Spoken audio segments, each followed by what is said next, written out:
Welcome to the podcast of Annihilation. I'm Greg Tito, host of Dragon Talk, the official Dungeons & Dragons podcast. To celebrate the wide launch this week of the latest Dungeons & Dragons storyline, Tomb of Annihilation, we worked with a cross-section of the community's favorite live-play D&D podcast to record special episodes using material from the adventure. We love highlighting the creativity of these amazing players and dungeon masters, and hopefully you'll find one or two new podcasts to adventure along with in the jungles of Chult. To find out more about these groups and the Tomb of Annihilation adventure, head to dnd.wizards.com/POA or check out our live video programming on twitch.tv/DND. We'll be interviewing many of these creators on Dragon Talk. Welcome to the jungle. Enjoy this adventure in Chult, brought to you by Sneak Attack.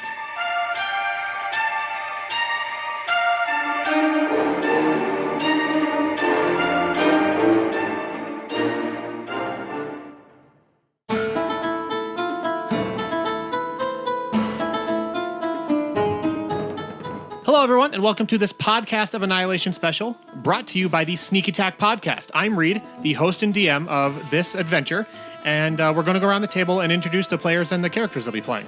Hi, I'm Josh. I'm going to be playing Moog, the Bugbear Barbarian. He's reformed. He's not a monster like he used to be. Perfect. I'm Mike, and I will be playing Oliver Wilcox, also known as DJ Switch, who is a gnome bard. DJ Switch, Oliver Twist. I see what you're doing there. Hi, I'm Kelsey. I will be playing Obsidian Vein Steepcliffs, who is a Tabaxi druid. Don't you have a name that everybody calls you, though? Shouldn't you say, like... Oh, yeah. I go by Sid. Yeah. Oh. You got nicknames in this one. I have to write this down. I'm not going to remember anyone's name. Hey, guys. My name's Dan. I'm playing Huma Huma Nuku Nuku Apu Wa'a. No, you're not. Who is... No, you're not. At least get two of the hookah hookahs.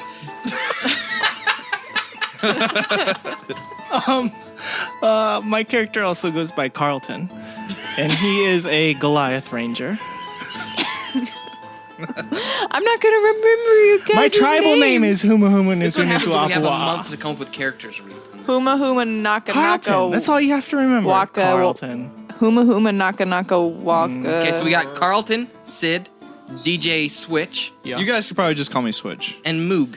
Moog, Switch. That's it. Sid. Okay, so your journey begins inside the simple offices of Dino 210, a lowly dinosaur trapping company in the city of Port Nyanzaru in Chult.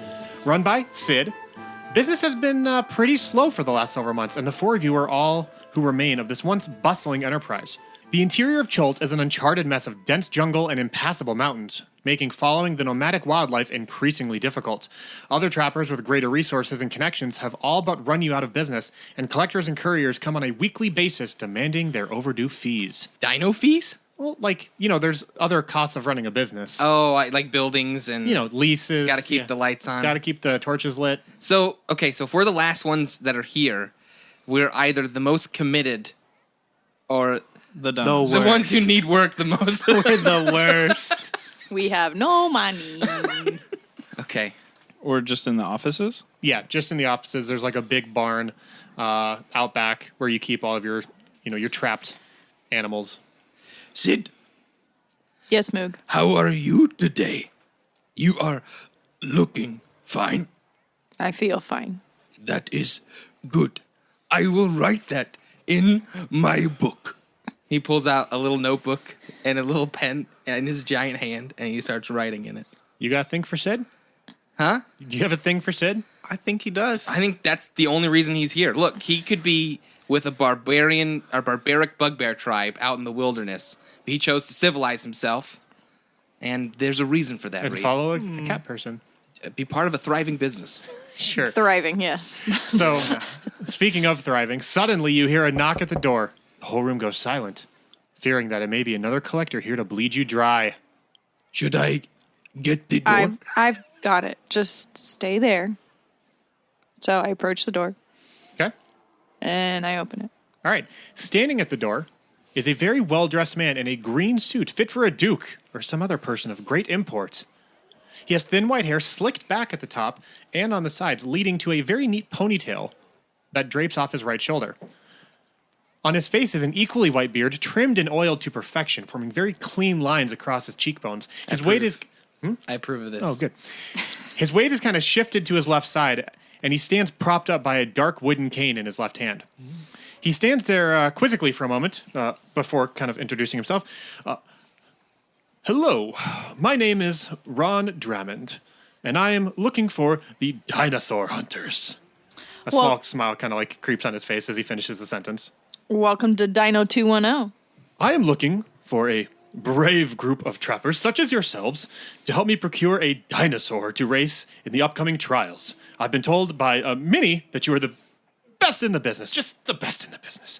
And I can pay quite handsomely, I assure you that, in exchange for the finest specimen in all of Chult. I look back at my employees / teammates. Well, Moog has his cloak on because he doesn't want people to know that he's a bugbear. Isn't it pretty obvious by your face? Well, it's got a hood. Okay. Still, isn't it pretty obvious but by an your opening face? at the front of the hood, though, right? A hole in the front? Yeah, and his arms are like a not like little a sack. longer than regular human arms. But he's got pockets he can tuck them in. So okay. he's just standing there kind of cloaked, but looking a little excited maybe. What kind of dino are you looking for, bud? Oh, the best, most ferocious dinosaur in all of the land. Of course, a young Tyrannosaurus. Moog takes out his book. Have can you see your ever hands now. successfully captured one? Maybe. Maybe not. Moog! Our past business ventures are private information. Oh, well, of course. Being a businessman myself, I can understand the need for a certain amount of discretion. You don't want to tip your hand, so to speak. Yes. I would like to know. You seem a little coy. Have you not caught a young Tyrannosaurus? Listen, bud, you see these arms? And I flex. Moog flexes in kind of like mimicry of him. Okay, he looks. I don't know. Are you strong? Oh, yeah. I mean, you're yeah. Goliath. I I'm assume. like 8 foot, 300 pounds. He goes, "Oh my, very impressive indeed." Yeah, I've caught a few dinos in my day. Ooh. So, Sid, I believe you were saying something. Yes, this is a family business. It's been passed down for generations. We are the best of the best, and that's why we're the only ones around anymore. Swish kind of like pokes his head up. He's in the back messing with a bunch of his gears and his records, and he kind of goes, "How much are you playing?" You use the word playing for Yeah. paying?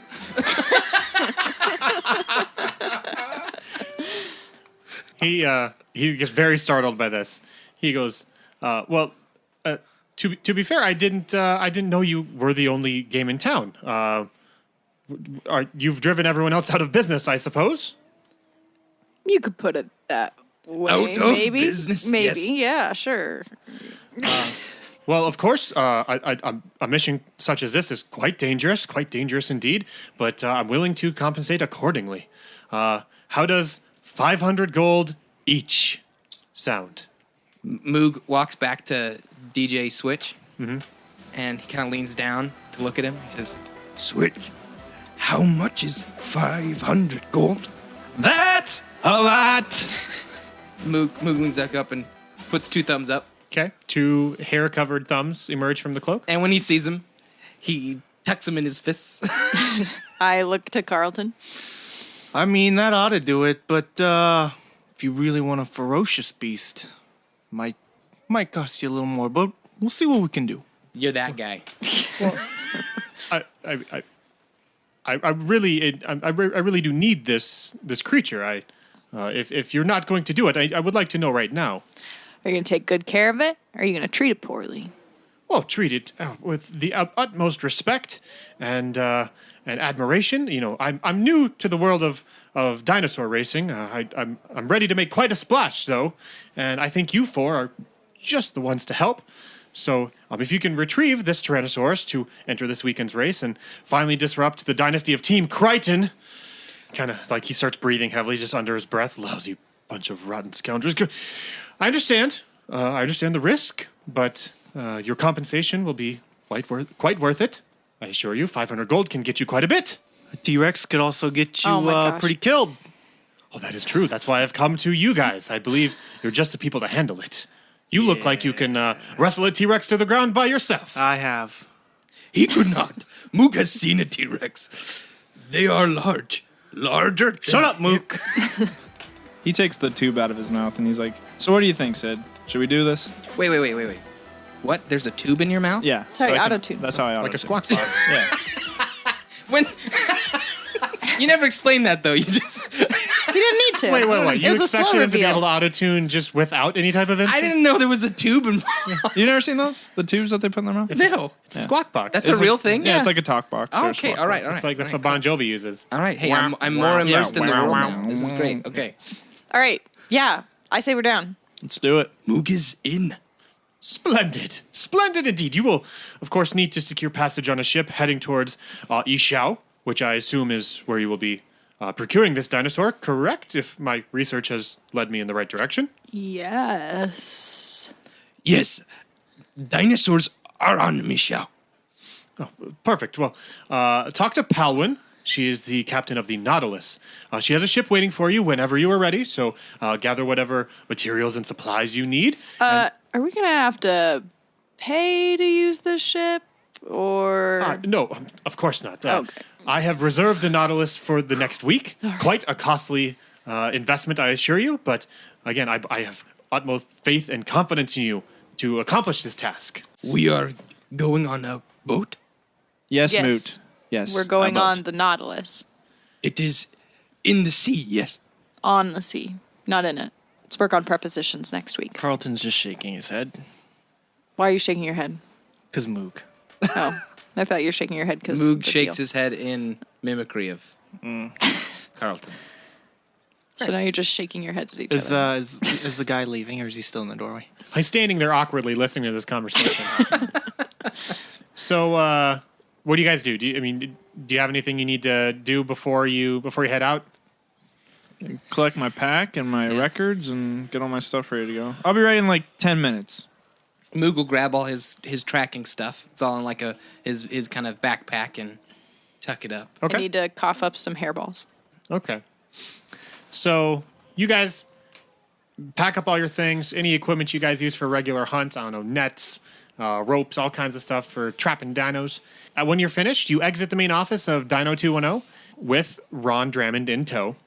And the activity and noise of Port 90 just immediately fills the air. This is a very bustling community. Lots of merchants around here, lots of commerce taking place. It's very active. So you got dock workers escorting cargo to and from ships, other street merchants, like they're peddling their wares, just trying to get the attention of anyone who will listen.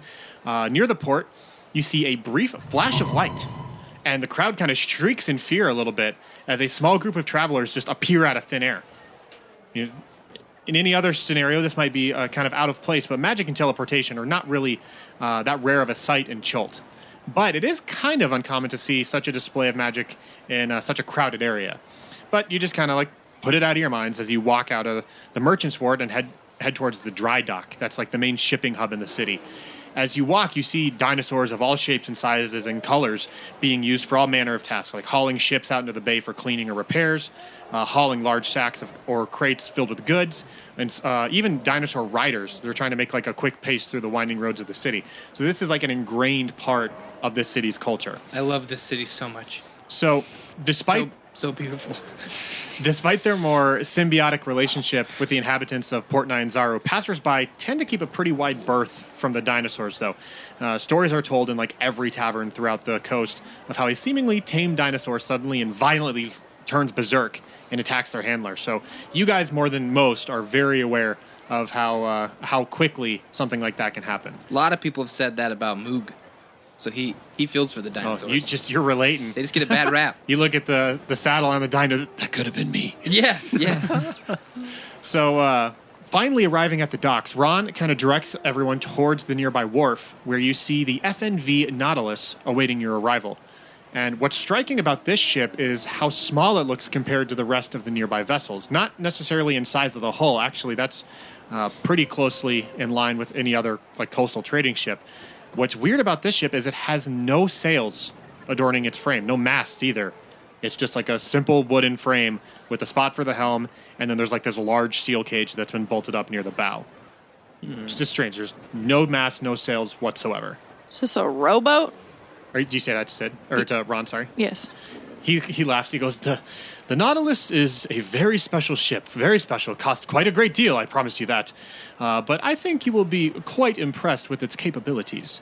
So the five of you walk towards the loading dock of the ship, and you see this smaller elf woman sitting on the starboard railing, kind of legs dangling freely, and she's fanning herself with this paper fan, using a dagger to clean the dirt and salt residue from under her fingernails. And overhead, circling over the ship, you see the large silhouette of a bird, letting the ocean breeze keep it aloft for minutes at a time without even needing to flap its wings. Just big, arcing circles all the way around. Seeing Ron approach with the four of you, the elf sheaths her dagger and calls out, is this them then? That's not even English. Oh, what? We go for a butt, right? She has a Scottish accent. Very difficult. I don't know why I made her Scottish. On the what? She goes, is this them, eh? And Ron kind of gives a nod of approval, to which the elf rolls her eyes and says, these band don't even look like they could catch a cold, let alone a raging dinosaur wants nothing more than to chew their faces off for looking at them funny. What is it called? Moog could catch it. Ron's face turns serious and he says, now, Palwyn, I will have you know that these four come highly recommended, and I have all the confidence in the world in them. And he turns with a beaming smile and pats you on the back, Sid. I stumble a little bit. He goes, now off you go. Find me the most ferocious beast in all the jungle. And kind of turns and walks away as you guys walk aboard the boat. Okay. So standing at the top of the boat is Palwyn. Again, she's a shorter elf, probably 5 foot tall, white hair, dressed in traditional captain's gear. What do you guys do? What do you say while you're up there? Thank you for letting us board your boat for this week. Why? It's my pleasure. I mean, it's what I'm getting paid for. How does it work? Why don't you have sails? Well, that's a good question. A lot of people ask me that. The answer lies down below. Oh, what's the answer? How familiar are you with sea creatures? Is it a dinosaur? It's no, it's not a dinosaur. It's Is it like a dinosaur? it's more like a giant squid. This one's in a shell, though. We have a symbiotic relationship. He listens to me, and in return, he eats all the food on the way to our destinations. Lots of crab, lots of lobster, mollusks. He just loves those things. But he's the propulsion for the ship. We never have to worry about wind, and he actually goes faster than any ship with sails. So it's kind of a special ship. Does he eat people? Oh, no. Very, very tame. Calypso wouldn't hurt a soul. You named it Calypso? Yeah? Is that not a good name? No, it's a great name. I just wanted to know what to call it. Yeah, you'll never see him, but he's down there all the time, just eating and sleeping. Sounds like the life. Oh, it is. It is. Okay, so I'll give you the grand tour. And she kind of just gestures to the boat, and there's nothing. It's just vacant, save for the giant steel crate at the top. And you also notice that there's no crew. No one. Do you not have a crew? She goes, well, I mean, you need the only thing you have a crew for is to hoist the sails and do all the stuff with the sheets and Swab the deck? well, the deck can swab itself, I think. I don't think that's how decks work. I mean, I can clean them and you can clean them, but I'm not cleaning. Yeah, you are, Carlton. You are definitely cleaning. Moog has never seen Carlton clean. Well, it'll be the spectacle for all. we run a pretty tight ship here, pretty lean, and especially with where we're going, I'm not going to risk a whole crew out there. This is going to be sailing into pretty treacherous waters. So, cabins down below. There's no chef aboard either, so eat whatever you like, whenever you like to. If you have questions, well, I guess you can keep them to yourself, because I don't really do a lot of talking while we're on sea. But we'll be in Ishao in just under 2 days, and after she says that, she kind of turns and heads back towards the helm and puts her hands to her mouth, and with a piercing whistle that fills the air, immediately the bird that was circling from up ahead swoops down and lands with a thud and salutes Palwyn. She kind of rolls her eyes again, says, you don't have to salute me. Okay, whatever. Here's our cargo. Just keep an eye on him. In 5 minutes, give Calypso the signal. And then he salutes once more and then turns to escort you below deck. Is this a person? It's it's like a bird person. It's Okay. like a big bird. It's an Aarakocra. Okay. Bird person. Big old bird. So after he finishes saluting, he spins, and you see these brilliant orange and blue feathers just adorning the tops of his wings and upper back and back of his head, and it just causes the sun to just like bounce off in an amazing display. You're like, dang, this dude looks pretty dope. Moog slowly reaches a hand forward to pet the bird. Okay, do you actually pet it? I mean, if no one stops him, he's gonna pet the bird. Okay. It's kind of Just shiny, so I'm gently. just staring. Okay. Carlton slaps his hand. Moog's hand? Yep. Okay. Right before your hand actually touches the feathers, it gets slapped away. Moog looks indignantly at Carlton. So Carlton looks indignantly back. So he starts walking towards the little set of stairs that leads down below, and walking on 2 feet. You notice he seems super clumsy, and like every step is labored. Like he really just has to think about each step he takes. And when he gets to the entrance of the staircase, he says, "My name is Arik, first mate of the Nautilus. Most of the time, I will be sailing above the ship, but." For you, I'd recommend staying below for the duration of the trip. Why? We would hate to lose another tour so soon after the last one. You lost a tour? He just kind of sits there silently, then leans forward and says, "That was a joke. I'm something of a practical joker around here. You will learn to find my wit and humor charming. You know that practical jokes are like pranks, right? I am also quite a prankster." Moog leans down Great. to look at the bird and says, I am Moog. and he smiles real big. He says, "I find you incredibly terrifying." You are a bird. That is incredibly insulting to my people. Yo, Eric. Where's the food and drink around here? Arik. I dislike you quite a bit. Yeah, I'm not a fan of you either, bud. This ship is so fun What for is us. this, like a Jersey Shore booze cruise? Like, where are you? Really taking that GTL. Dino 210 really seriously over there. Gym tan laundry. It's like, okay. He goes, "The food is below deck. You are welcome to it. Eat whatever you would like." Carlton pushes past and just starts heading down. All right. Moog follows Carlton. I'll go with them down there. I guess we're all going. Yeah, let's Okay. all go down there. Yeah, I'll go. So he kind of waits. He kind of waits for all of you guys to get below deck and then flies high into the sky, sucks in a big gulp of air, and then releases a series of clicks and caws in like alternating pitches. And from below deck, from inside the ship, you just hear an incredible rumble. And then the boat begins to lurch forward at an alarming pace. Like it takes off way faster than any other type of traditional ship. So you guys are down. Did you there. make this up? Is this in the book? No, I made this up.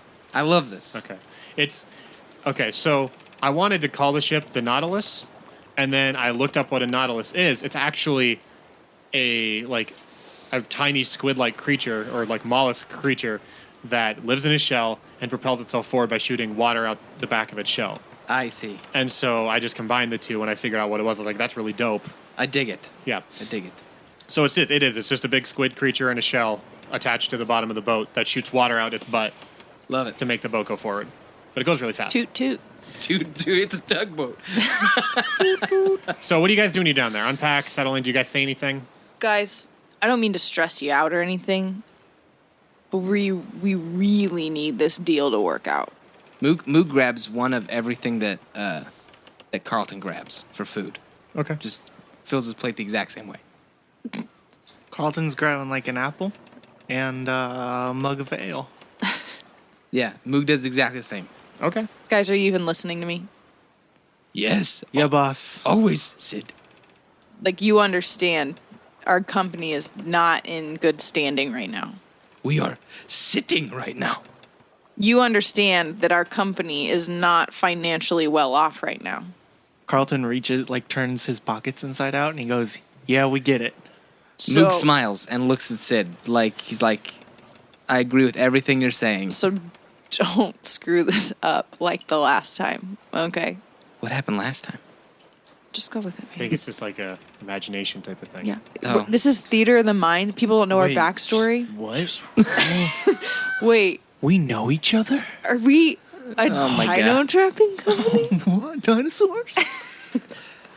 Last time was not Moog's fault. I didn't say it was your fault, Moog. I just think we could work together better, especially if we're catching any type of T-Rex. Moog agrees to work with us. Of course you do. Carlton, Yep. are you going to cooperate? Of course. Switch, are you going to lay down the sick beats? Of course, I always do. I mean, it's a little tough with Tweedledee and Tweedledum over there, but I think we can do it. Could you make them sicker? Sicker? Yeah. I mean, I am a DJ. That has been my dream. And that's why I'm here with you guys, because that's the best place to further my career as a DJ. It's not. Here I am on a boat with A lot of things have gone wrong in Switch's life. I'm just like, Moog leans over to Carlton and says, Switch is so cool. Hey, Moog thinks you're cool. yeah, well, I'm glad that Moog, you know, the guy who's fascinated by the boat, which we've been on many boats, Moog, many boats, likes me. How tall is Moog? He's like not too much shorter than you. He's Really? He's not tiny. Yeah, like probably 6 feet. Is he big? He's Skinny? big. He's big. How tall are you? 8 foot. Okay. So he's a couple feet shorter than you, probably. I'm saying like He's not that much. he's like a head above most regular like men. Okay. So you're the like most taller odd than part. me. I'm just gonna Yeah. scratch the back of your Two neck. ogres. Yeah. a cat, and a tiny little gnome. What are you doing? I'm just gonna scratch you on the back of your neck like you would like a dog. He reaches over and starts scratching the back of your neck. Gently though. Guys, Carlton guys. takes a bite of his apple. He does the same. What of are you his two apple. doing?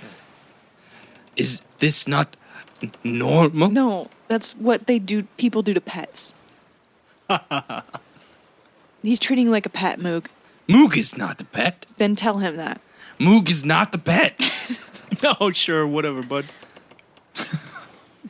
So, after getting settled in, you notice just an eerie silence of the open water. Aside from the sounds of like distant seagulls and the water like lapping across the side of the ship, there's really not anything happening aboard. There's no crew, no sea shanties.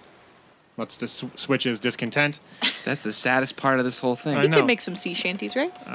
It almost seems abandoned, and there's not even the wind's in the sails. There's none of that. It's just almost this automated machine just churning through the water. So it's a little bit later now. We'll say the sun's beginning to set, and you can hear some light pacing up above deck. Moog will explore. Okay, you go up. You said it's nighttime? It's like sunset. Okay. Are we like still out in the open, or do we go to rooms or anything? Down there, there's Or is it just like a barracks? there's rooms down there. Not like super well laid out, or they're not very nice. It's not like a cruise ship. This is obviously for transport still. Yeah. But it's as nice as you would expect on a transport vehicle. Yeah, Moog heads up to the upper part of the deck. Okay. Up at the top, you see Helen just pacing back and forth, kind of mumbling some stuff under her breath to herself, and she's just fanning herself with that paper fan that she had earlier. Moog studying her with his eyes. He pulls out his book and his pen, and he starts writing a little bit into his book. And as she's pacing, she turns around and sees you just like staring at her weirdly and documenting her. Mm-hmm. She goes, "Oi, what are you doing over there?" He closes. He says, "I am writing in my book "What are you writing?" about things I see. "You're writing about me." You are an elf. "I?" I am learning about elves now. They like to walk, yes? She just laughs to herself, goes, "Yeah, elves are huge fans of walking. Huge fans. We often walk to get places, too. Everywhere." Oh, almost exclusively." He leans down and starts writing feverishly in his book. She says, "I don't know if I'm the elf you should be studying, mate. I might not be around much longer to give you a specimen to examine. Where will you go? You hear about the what they're calling the death curse. Yes, I have heard. He starts flipping through his pages. Death curse. What do you have written down about the death curse? It is a bad thing. Nailed it. You just hit the hammer. That's not the phrase. She's an elf. It's okay. She doesn't know it. Hit the nail right on the head there, big guy. He flips his page back. He writes in, hit the nail on the head. Says, I've started feeling a little worse. One day I woke up just feeling a little ill. Next day I feel a little worse. And I don't think I have much time left, you know? Time for what? On alive. Time to live. Precisely. You will die. Sooner than you, probably. Hopefully not, but Moog wishes to live a long life with Sid.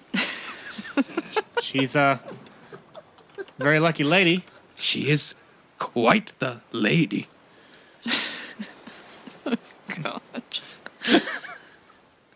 We're married in real life. Like, this is why it's not weird, right? Like, it's weird if it's not, like... I think it's still a little weird. Okay. Since she's a cat. Yeah. Bugbear. I'm a bugbear. We're both pretty hairy. I don't think it's too weird. Friction. A lot of static. You know why I don't have a crew on this ship? Because of the squid? Yeah, that helps. But where we're going, it's not really a place I want to lead a whole crew of people into, you know? The dinosaurs. Yes. Is there someone else I can talk to? If not, it's fine. I could go get Sid, but Switch is cool. No, Carlton? Savage. He just learned you were treating him like a pet.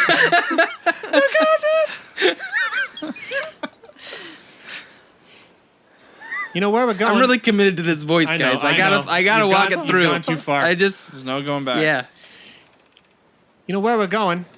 It's called Refuge Bay, which is funny because there's really not much in the way of respite or comfort out there. Only despair. With everything that's going on in the world with where we're going, I just couldn't risk the lives of a crew, you know? I mean, I'm almost certainly on my way out. Also, old Arik up there, he's only here because he owes me a life debt, whatever that means. I understand. A life debt. So, we fly solo. We deal with this in our own way, you know? All I know is the sea. You You just hit puberty. Just in that moment. You seem like a fine captain. With your 4 hours with me, making that assessment, that really means a lot. To have a life debt owed is a good thing. It was more of a right place, right time situation, if you know what I mean. But I do not. Should I get Sid? Nope. You're fine. You're fine. You know what? It's getting late.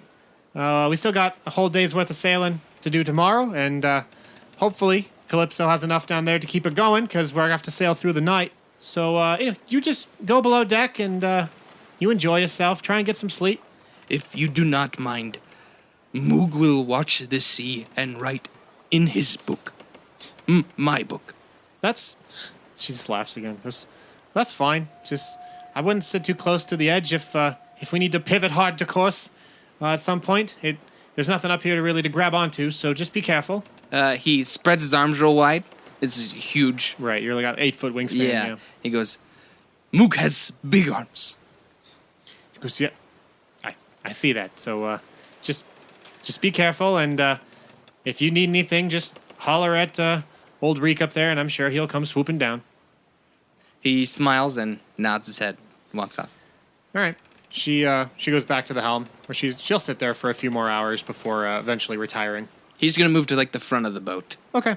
Kind of near the cage. Yeah, just sit, like, kind of cross-legged and write in his book. Okay, yeah, you lean up against, or you sit and lean up against the cage, just kind of taking in the sunset and everything like that. You guys are traveling kind of east and then south around Chult to get to Ishao, and by a little after midday, the next day is when you guys can expect to arrive. Cool. So everyone just go to sleep, or anyone else have anything they want to do before that? I'll go talk to Sid. Okay. I'll come out of my room and go over to Sid. Hey, Sid. Yeah, Switch. To be honest, I don't like how we have so much riding on this. You trying to leave? No. I'm just saying I don't like... We're kind of putting all our eggs in this basket with this guy that we hardly know, and now we're on this squid boat. You don't like the squid? No, I mean... I don't know. I mean, the squid's fine. It's just kind of weird. Well, I mean, have you seen our troop? We're kind of weird. Yeah, I know that. But, we haven't had a job in a long time, and then this guy shows up, and 500 gold is a lot. It is a lot. I mean, I just don't know what we're getting into here. Probably a lot of danger, and but I don't know what to do, man. If we don't take this job, Dino 210 might be prehistoric. Could be Extinct. The dab. Yeah, I know. I know this company means a lot to you, and I told you I'd be here for the long haul, but I worry about those guys, and I worry about you, and I just don't want to regret anything. I mean, what are we even doing? A little T-Rex? Yeah, just a little one. Well, we all know where little T-Rex come from.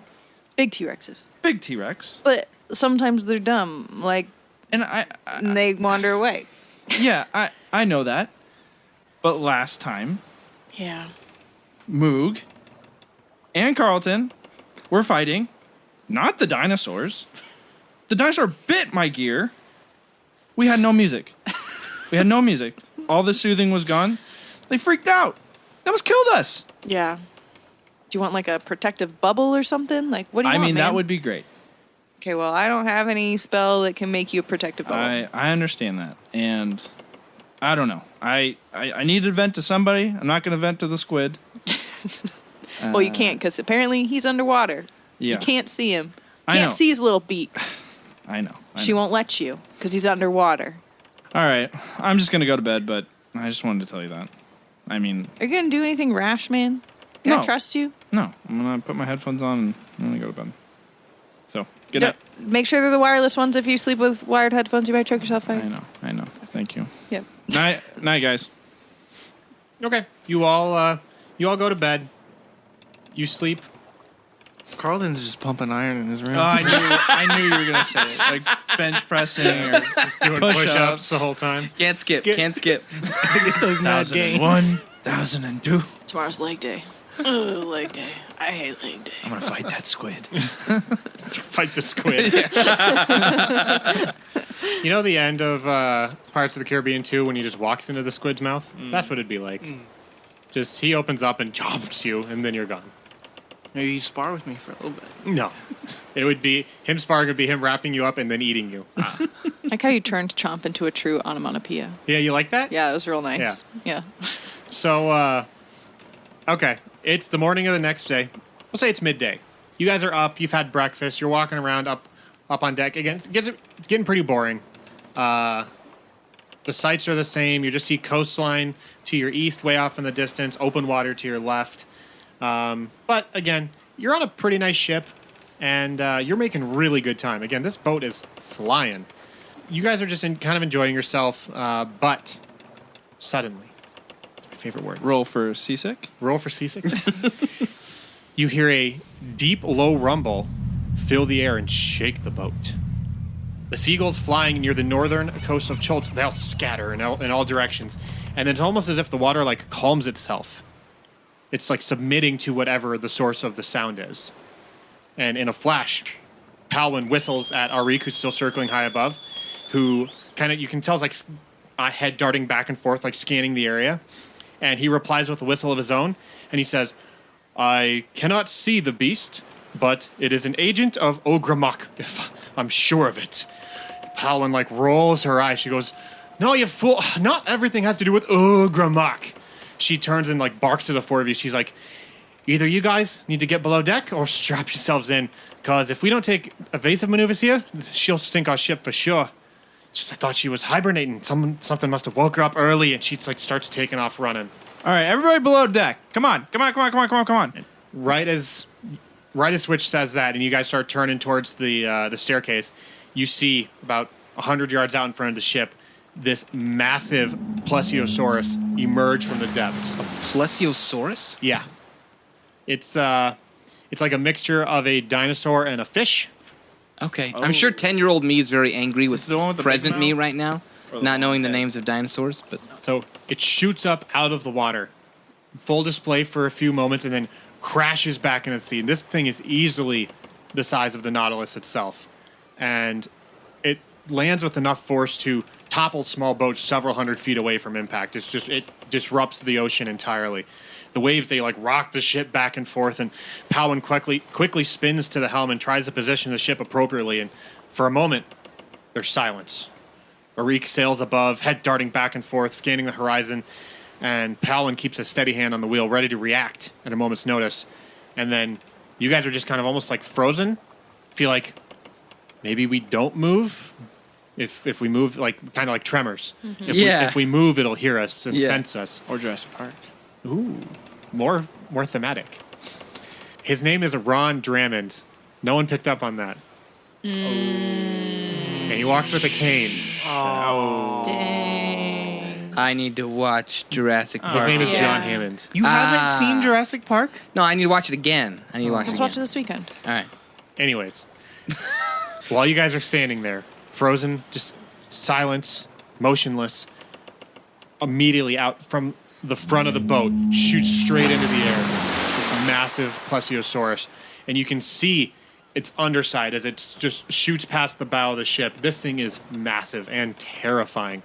But I need all of you to roll me perception checks. First Yeah. dice roll, baby. Here we go. 22. Natty 20. Oh my gosh. You know Moog. He's always there for these kind of things. 4. 6. Okay. So Moog and Switch are completely overtaken by this. I should say, when the first one popped up, Moog did start pulling out his book kind of slowly, like he wanted to write about it. Okay. It's the same one, by the way. I'm just letting you know. Oh, okay. It has 2 heads. It just, when it landed, it swam because it's a swimming dino, and then it moved Yeah, into a different That's a very spot. Moog thing. Though. Yeah. So Moog gets it. Yeah, Moog gets he's it. There's at RPing least too hard. two. I'm harping real hard, guys. It's got 2 heads. However, luckily for Switch and Moog, Sid and Carlton are very much attuned to what this thing is doing. And as you see it sail past the front of the ship, you see, glistening in the sunlight, a large steel ballista, which is like a really old school massive arrow. Like they shoot, it's kind of like a catapult, but an arrow. So it shoots these giant arrows. But it's stuck in the middle of the great beast, just right underneath its left fin. It's like rusted and covered in barnacles. It looks like it's been there for a really long time. So at this point, I need to know what you guys want to do. Because this plesiosaurus it's wanting to get in your business. It's a little owly. Sure. What? It's got that ballista stuck under its fin. It's a little owly. I've never heard that expression. Owie? Owly. Owie? It's like a twig. Like an stuck- owl? Like owly? You've never heard that? Nope. What does an No, owl have to what's do with an getting owlie? something stuck in its armpit? It's like it's upset. It's irritated. Like you owls sure? get, guys. It's irritated. Are you sure you're not mishearing people say it has an owie? I hear it all the time. From who? Whom? He's got English. Okay. Taking a bad turn here. Okay. I'm Let's Googling that. disregard whatever the Goliath is doing over there. He's just looking at me like, man, that thing's flipping owly, man. Can you believe how owly that thing is? can pull that thing out with my bare hands. So I want to know what you guys want to do. Powin is going to try and steer the ship away from this thing, but it's obvious that it's got his attention on the ship. So are you going to participate in any way, or are you going to let Powin kind of take charge? So, okay, just to be clear, this thing is close to us?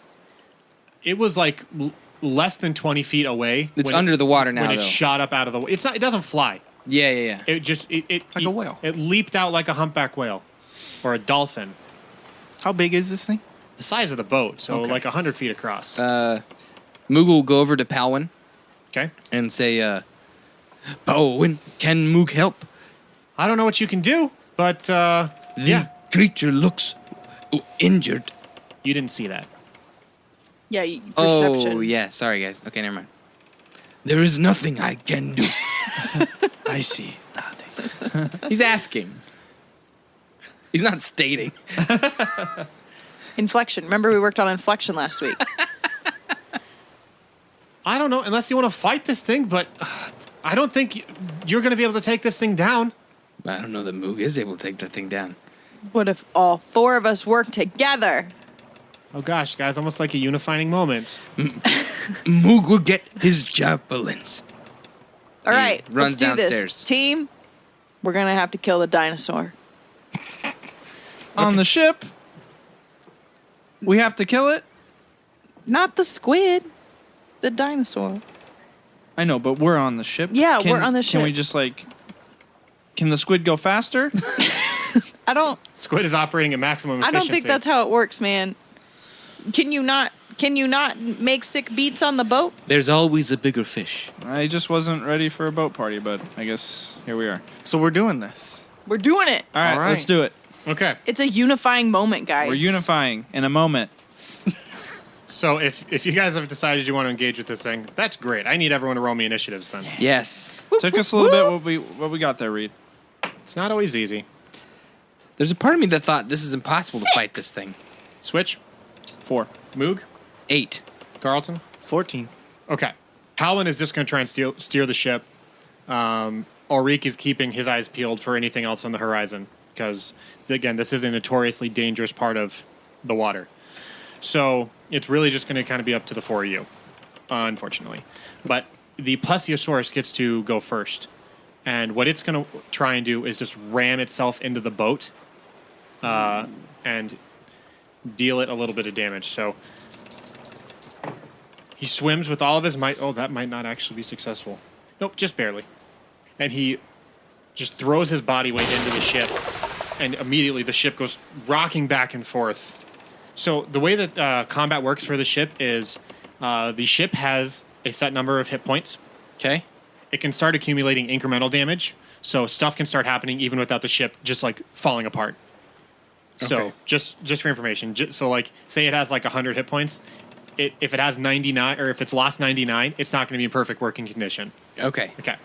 It also has a minimum damage threshold, meaning if it doesn't take more than a certain amount, it doesn't take any damage because it's an object and it doesn't have feelings or blood vessels.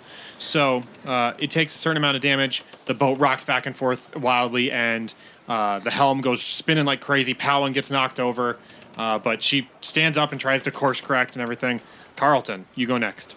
Can I just like melee attack this thing? Yeah. So when it rams into the side of the boat, its back and kind of lower body are a little bit more exposed. Okay. Up out of the water. So if you wanted to, there are like those rope ladders that you can like toss down if your house is on fire and you need to make a quick escape. Yep. You can just like they're like tied up on the railings, so you can Okay. just like cut the rope and throw them down. So if you wanted to like hop down, you would have a way back up. Okay. And there's also like window openings on the second deck, the mid deck, that you Okay. could climb back in and get back on the ship as well. So if you wanted to jump on this creature and actually attack it, you could, or you could wait for its head to like maybe get a little bit more above sea level and you Now- could smash it. Jumping on it, could I like go down the rope, hold on to the rope so I'm still like attached to the boat and take a swing at it? You mean like swing your sword at it while it dangling from a rope, just like a real pirate would? Heck yes. All right. And it's got full health, right? This creature does, yes. Okay. Then I'm going to take my battle axe Ooh. and just take a swing at him. Okay. 19 to hit. Oh yeah. Oh, 5 damage. Okay. Not great. Not great. You make really good contact though, so it's pretty hard to miss a creature like this. Uh-huh. So you sink your battle axe into its back, and it's large enough to where it almost acts like it doesn't even care that you're doing it. Mm-hmm. It doesn't like turn and try and hit you off with its head or flippers or anything like that. It's still trying to engage with the boat. That does bring us to Moog. Okay, so you said it rammed the boat, right? Yep. It's right up against the boat right now. And do we have an idea of where its head is? Its head is underwater, so if you think of where the boat is, just sitting out in open water, there's this big exposed piece of his back and dorsal area. Yeah. And his head is almost like under the ship, it looks like. Okay, you feel like maybe he's engaging with Calypso. Okay. Like I said, there are those exposed second, like lower deck windows, so you can see out onto the open water from where you're at, and you can see the dinosaur right up next to the boat. So if you just wanted to stand there, sure, and fire a javelin through the window. Well, I don't want to fire javelin. Okay. Moog is going to dive. You're going to jump out into the water? Okay. Roll me an athletics. Athletics? Yeah. Great, Reed. That's what I was hoping. Come on. 10.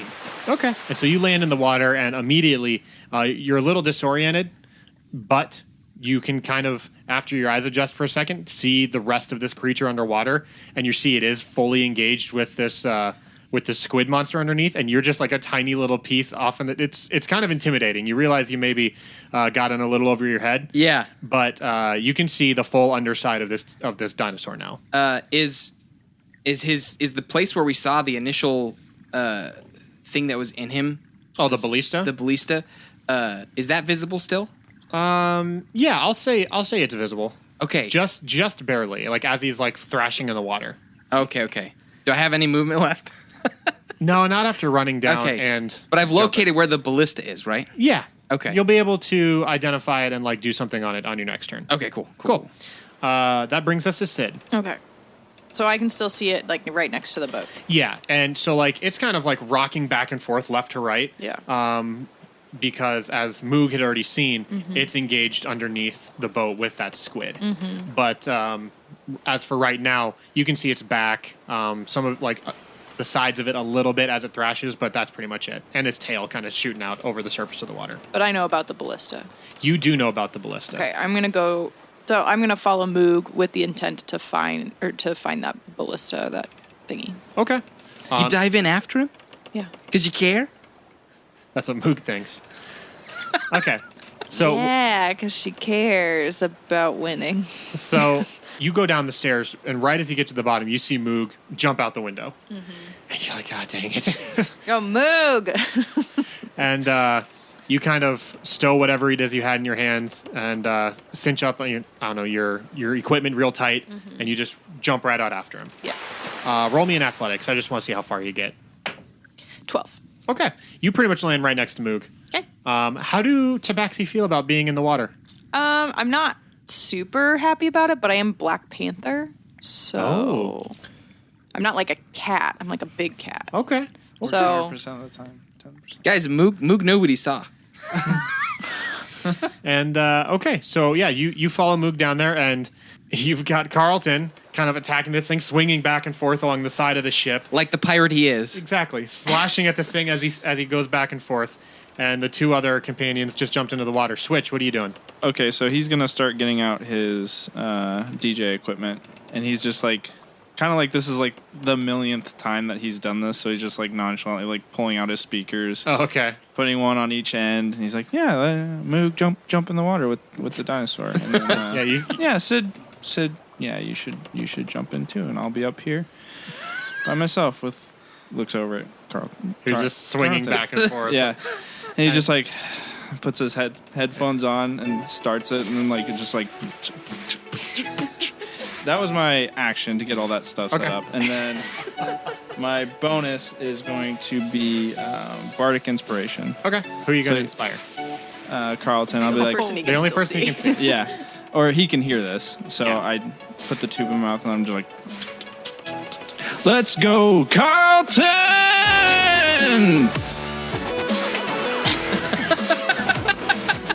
Thanks, my man. All right, Carlton, you feel sufficiently inspired. And like as you're setting up and everything like that, the tail is like flipping out of the water, slapping back down on the water. It's like swiping across your head, and you're just sitting there, headphones disinterested, on, bouncing. Yeah, just getting all of your levels set right. Okay, that brings us all the way back around the horn to the Plesiosaurus. And so what it's going to do is it's going to submerge, go deeper a little bit, and then it's going to try and swim upwards and smash the bottom of the ship. And so it's going to make an attack. Into the squid? Not necessarily into the squid, but into... Because like the squid occupies maybe the back third. Where the motor is. It's the motor, yeah. He's the motor. And then it's just a regular wooden boat shape for the 2/3 towards the Why bow. would it not be just a Yeah. regular boat? Why not? The front. Why not? With the squid engine. It's the only difference, really. It's D&D, man. I love this D&D. You're scratching discs on the top of it. Yeah, let's be real. And you're being weirded out by the normal front of a boat. No. It's funny because I'm like, yeah, it's just a normal boat in the front. Just a regular normal boat. It's all fun up here. So it smashes into the bottom, and your DJ equipment, the record scratches because of the impact, and you get a little ticked off. You take the headphones off and look around, put them back, slap them back on. I need Carlton. I need you to roll me a strength saving throw. Okay. Just try and hold on to the rope. 12. Okay, you're fine. So your arm's like wrapped around the rope because when it jostles you free, it like lifts the boat out of the water a few feet. So you kind of go flying into the air, and then you slam back down on the side of the boat. But you're Carlton gives a hearty laugh. right He's on. enjoying this. So the boat's gonna take some more damage, maybe. Oh yeah, it does. Takes quite a bit.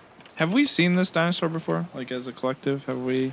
You've seen plesiosaurs before, Okay. plesiosauri, but this one is way bigger. It is a sight for sore eyes. Is it? Saurus. Dad. So, at the same time, I need Sid and Moog to roll me dexterity saving throws to avoid the tail lashing out in your guys' direction. Yeah. 9. 22. Okay. What? It's those long arms. Have you ever seen a cat in water? Exactly. You're like, I'm allergic to So, cats. Sid, you're going to take...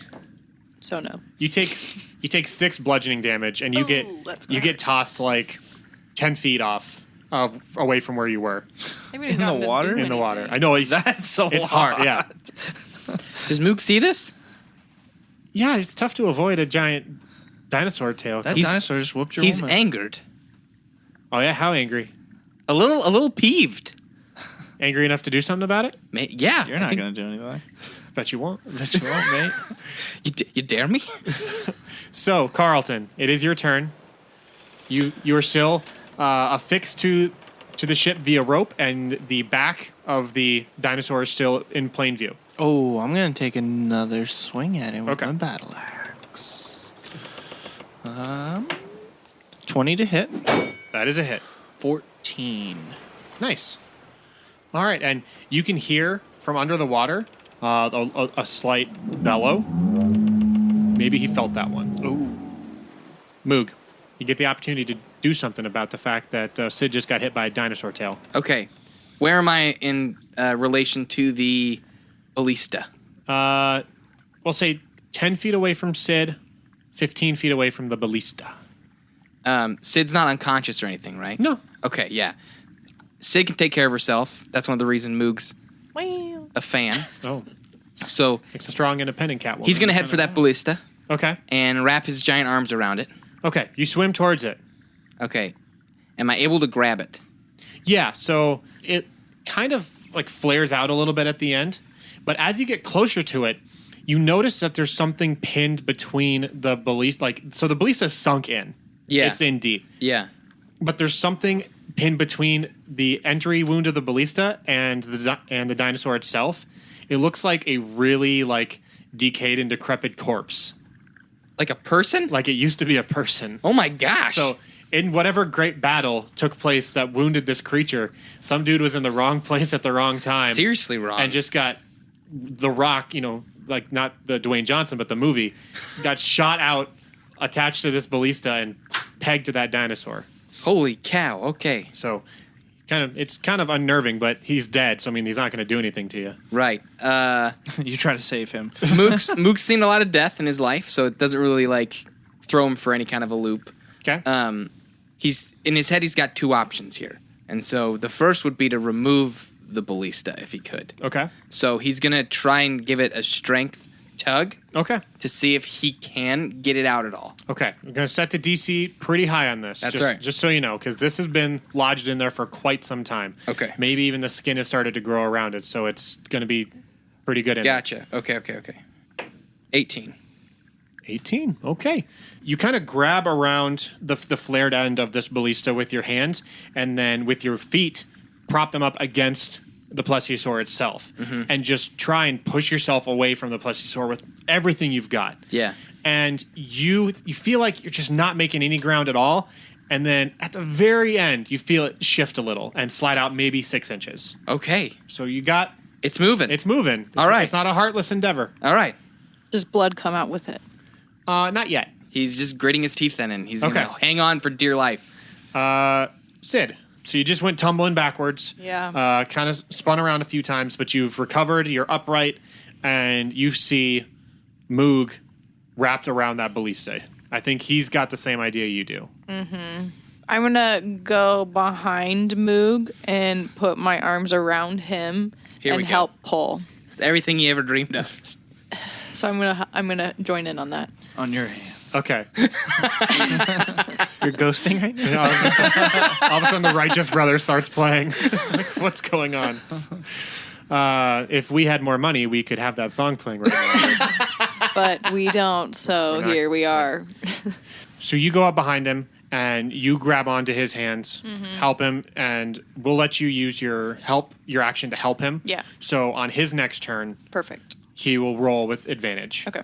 Very good. That so rarely gets used. It really doesn't get used a lot. Yeah. Yeah, very cool. I appreciate it. Sid. It is Switch's turn. Okay. I assume this dinosaur is going to come back up. Yeah, because he's underwater right now. Yeah. Okay. Well, I mean, like his back is exposed, but he's entangled with the squid under the boat right now, but his back is still above the water. Oh, okay. But what about his face? Face is underneath. Is his face going to come back out? Probably. Maybe. Depends on how well this goes. Okay. I'm going to raise the BPM, and I'm going to. What is BPM? Beats per minute. And I'm going to get it at a tone where it's going to cause deafness when he comes out, and then he'll have to roll for it. Okay. You're readying an action. Yeah. So since I've seen this dinosaur, I kind of know their tones on when it's like a dog whistle kind of thing. Sure. So, Okay. but it's not affecting anybody else because they're not dinosaurs. And I'm pointing it at him. Okay. So it is a targeted attack. Yeah. Okay. All right. Locking in on that frequency. That's it. So it is his turn. He feels the dinosaur. She feels something going on by the ballista. Okay. Probably doesn't feel good.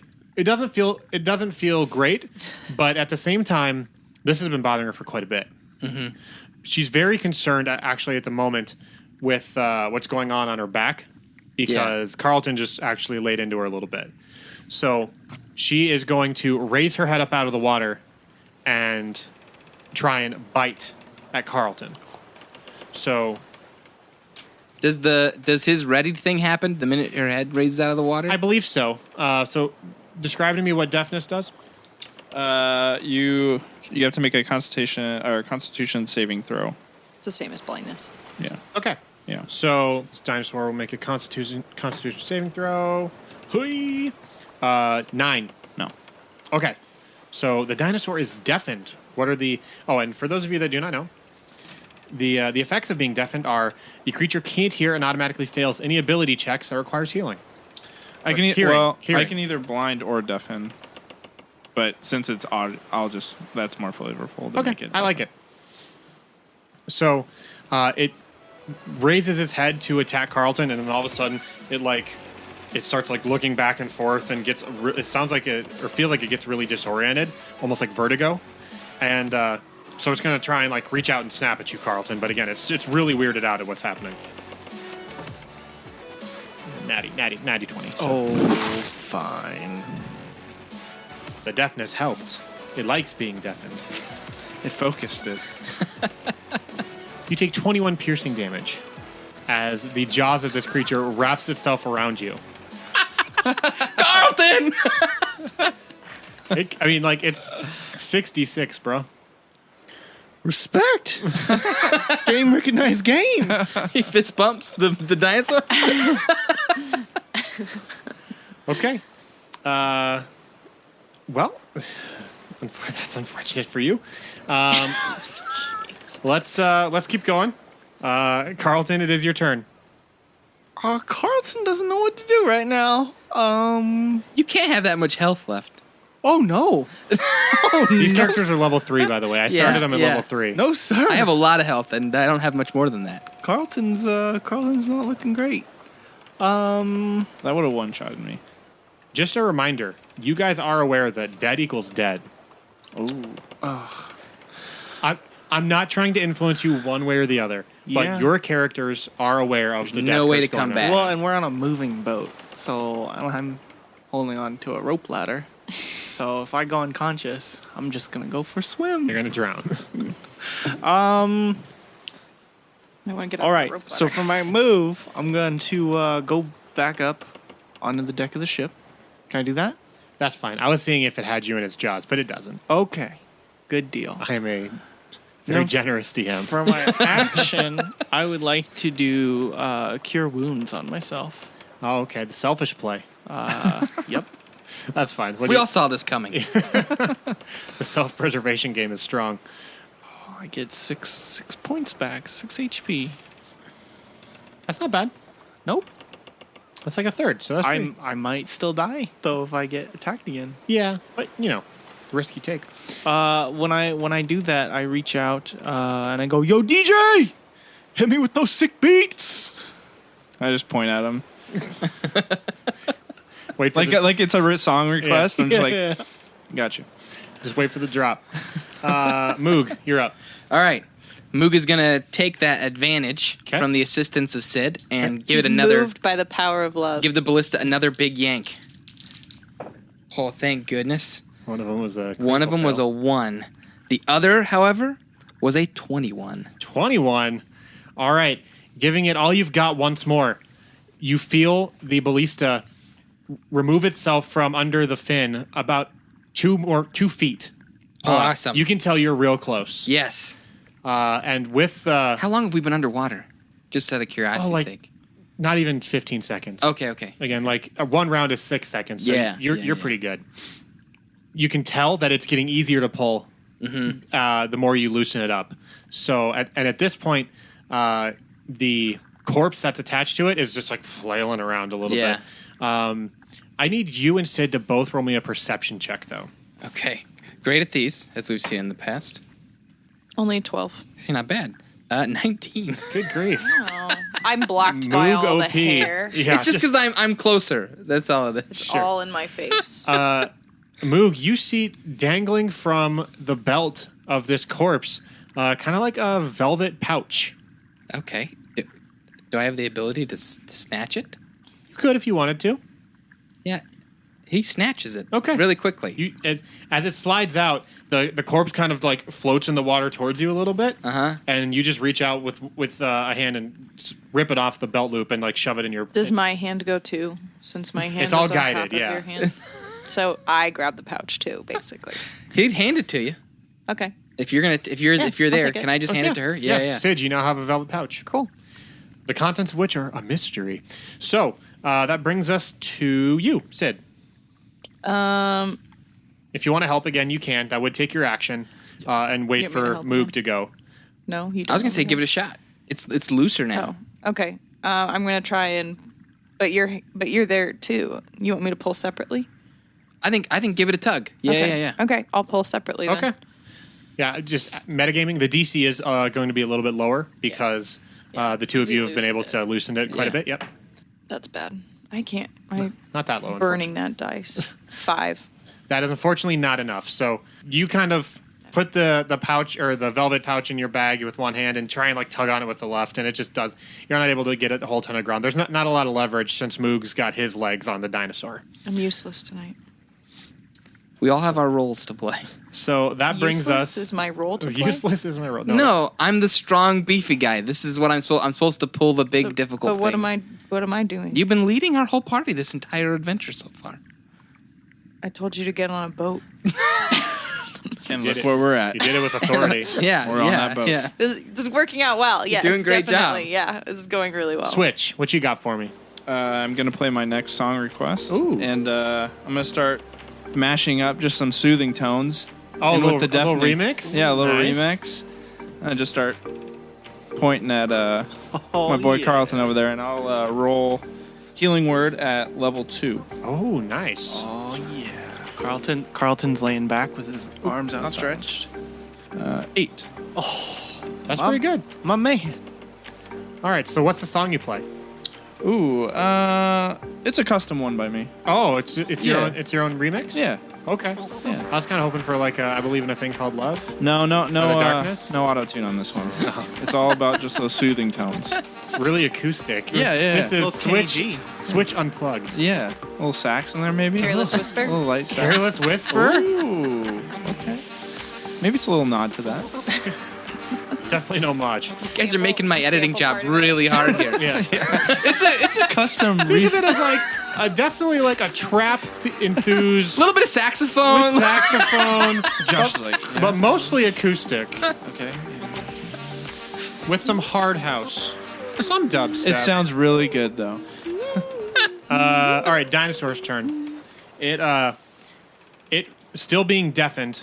Does it save at the end of its turn for being deafened? by way? At the end. So I didn't. Do you want to roll? Yeah, I'll roll retroactively to see if it Okay. stays deafened. Oh, definitely still deafened. It rolled really poor. Okay. Lower than the 9 it had before. So it's still disoriented. It's still deafened. It's like it just like bumps its head into the side of the boat. Good Thinking like, mashup by me then. Yeah. Keeping that beat going. That's right. The crossfade is real strong. A little too on the nose. Let's bring it back. So it's just like lightly like pounding its head into the boat, thinking like, "What is wrong? Why can't I hear anything?" Is it pounding its head into the boat on the beat, though? It's off rhythm. Oh. It's deaf. It can't hear the beat. I can't even feel it. No, Haven't you seen Mr. Holland's Opus? I have, but wow. I prefer Trippendorf's Tribe. That's the. You can't make, I suppose, a Richard Dreyfuss film reference while you're fighting something at sea, because that's just Jaws. I don't know what you guys are talking about. So, what it's going to try and do, it realizes that this squid is not its prime target right now, and it's going to back up real quick. So, Sid and Moo, you guys are kind of getting drug along, Okay. kind of like you're getting pulled behind a boat, and it's going to slam forward. So, I need you guys to make a strength saving throw. Okay. This is my jam. Moogs will be higher. Sid's, you're just trying to hang on to Moog at this point. Natural 20, Reed. Oh boy. The dice gods love me today. 17. Okay, you guys are both fine. In fact, Moog, roll me another strength check. That would be 23. All right.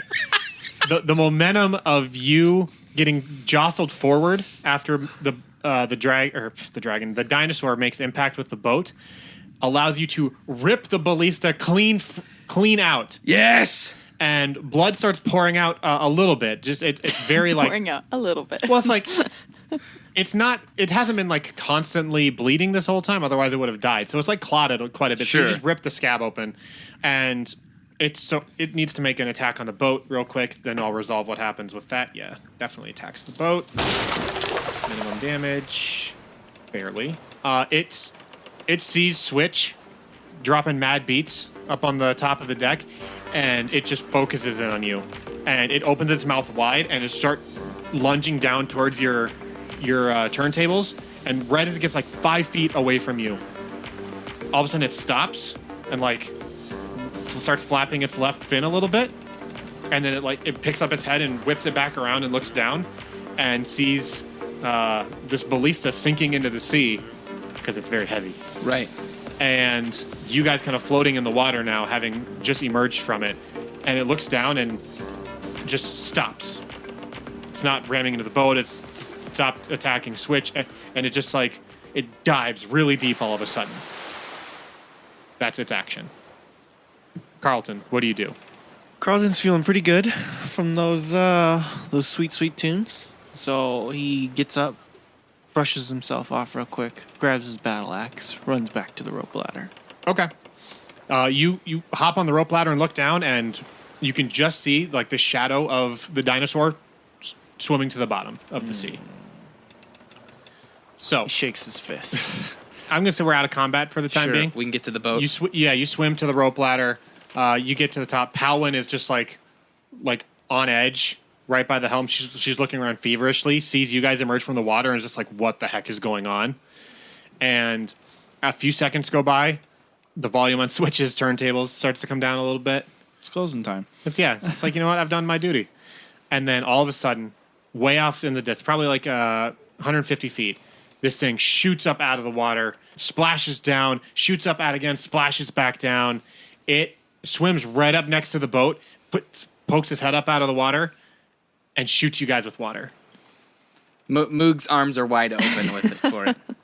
He's And like ready. You just get sprayed in the face with water, and as much as you can sense a dinosaur smiling, you feel like this dinosaur is smiling at you. Awesome. I'm going to use Speak with Animals. You have that? Yeah. Awesome. And I'm going to say Wait, what class are you again? Druid. Yeah, so like that's pretty. Yeah, that makes sense. Wee. That makes sense. And I say, swim freely, dear dinosaur. Just like that. Real awkward. Very awkward. Okay. Perfect. Just fits with the tone of my roles tonight, guys. Awkward. You're a good dinosaur. Please be good. So it just kind of like, it flips on its back and just kind of like with its disproportionately sized fins, they're very small for its body, just starts like very just nonchalantly flapping in the water, kind of setting itself, swimming in these kind of weird zigzaggy paths. Yes. And it's just following the path of the boat. Moog says, "It is beautiful," but he is not looking at the dinosaur. Oh, good. Got him. Is he looking at himself? I'm glad this is a one shot. Yeah. Yeah. Me too. I couldn't handle this every week. Me further than one too. episode. No. So No. Palwyn walks down off the elevated like helm's position, just eyes wide and mouth agape. She's like, I can't believe it. In all these years, all this time, she's just mad about a bolt in her wing. Wouldn't you be? Well, yeah, but none of us ever took the time to notice, let alone do anything about it. You should be more perceptive. I don't know why you emphasize perceptive like that, but I'm trying to teach Moog new vocabulary that's- words. that's- You have never heard of the tail? He shoots his eyebrows up. I'm going to regret this. No. But what tale, Moog? No. The tail of the owl bear that had a nail in its paw. Yeah, I do regret this. I was right. No, gosh. Oh, yeah, that one. Yeah, no, that's what she said. She's like, I know the whole story. He had his book out. He was getting ready need to. for retelling. I know the whole story. It is a good tale. Yeah, Was great tale. he owly? Got him. He gets the reference. Also, I Googled it and that is a thing. So, sorry, Dan. Yeah. So again, Palwyn's just like rubbing her forehead, just like amazed at this. She's like, sailors and traders have sailed the long way around Chult, going the complete opposite direction for years because of her. Only to find that she's just the friendliest darn dino you've ever met in your whole life. They aren't dino trappers like we are. Beasts are not always what they seem. I gotta hand it to you guys. I didn't know what I was getting myself into when I agreed to do this job, but you're a right good bunch of adventurers you are. We know dinosaurs. Moog smiles. So, at this point, Calypso lurches the boat forward again, and you see that the dinosaur starts following the same path as the boat. It actually swims out kind of in front of the boat, almost like an escort, Okay. and it just carries on. As the boat's moving, Palwyn says, we're not quite out of the woods yet. There's still quite a bit of dangers out here. Terrible sea creatures and stuff that messes with your mind, really. But she kind of like glances out above the bow. She goes, I have a feeling that they won't be messing with us, though, if our friend stays out ahead of us. I'm guessing there was another way we could have ended that fight. Yeah, I mean, like, metagaming entirely. If you would have killed the thing, you would have had to face more creatures. But now this thing is, like, fending them off. I'm going to name her Plessy. Short for placebo. No, it's like Nessie, the Loch Ness Monster. Only, Plesiosaurus. yeah. So, yeah, you guys actually would have faced some other things had you Okay. had you not saved that creature. So, Awesome. well done.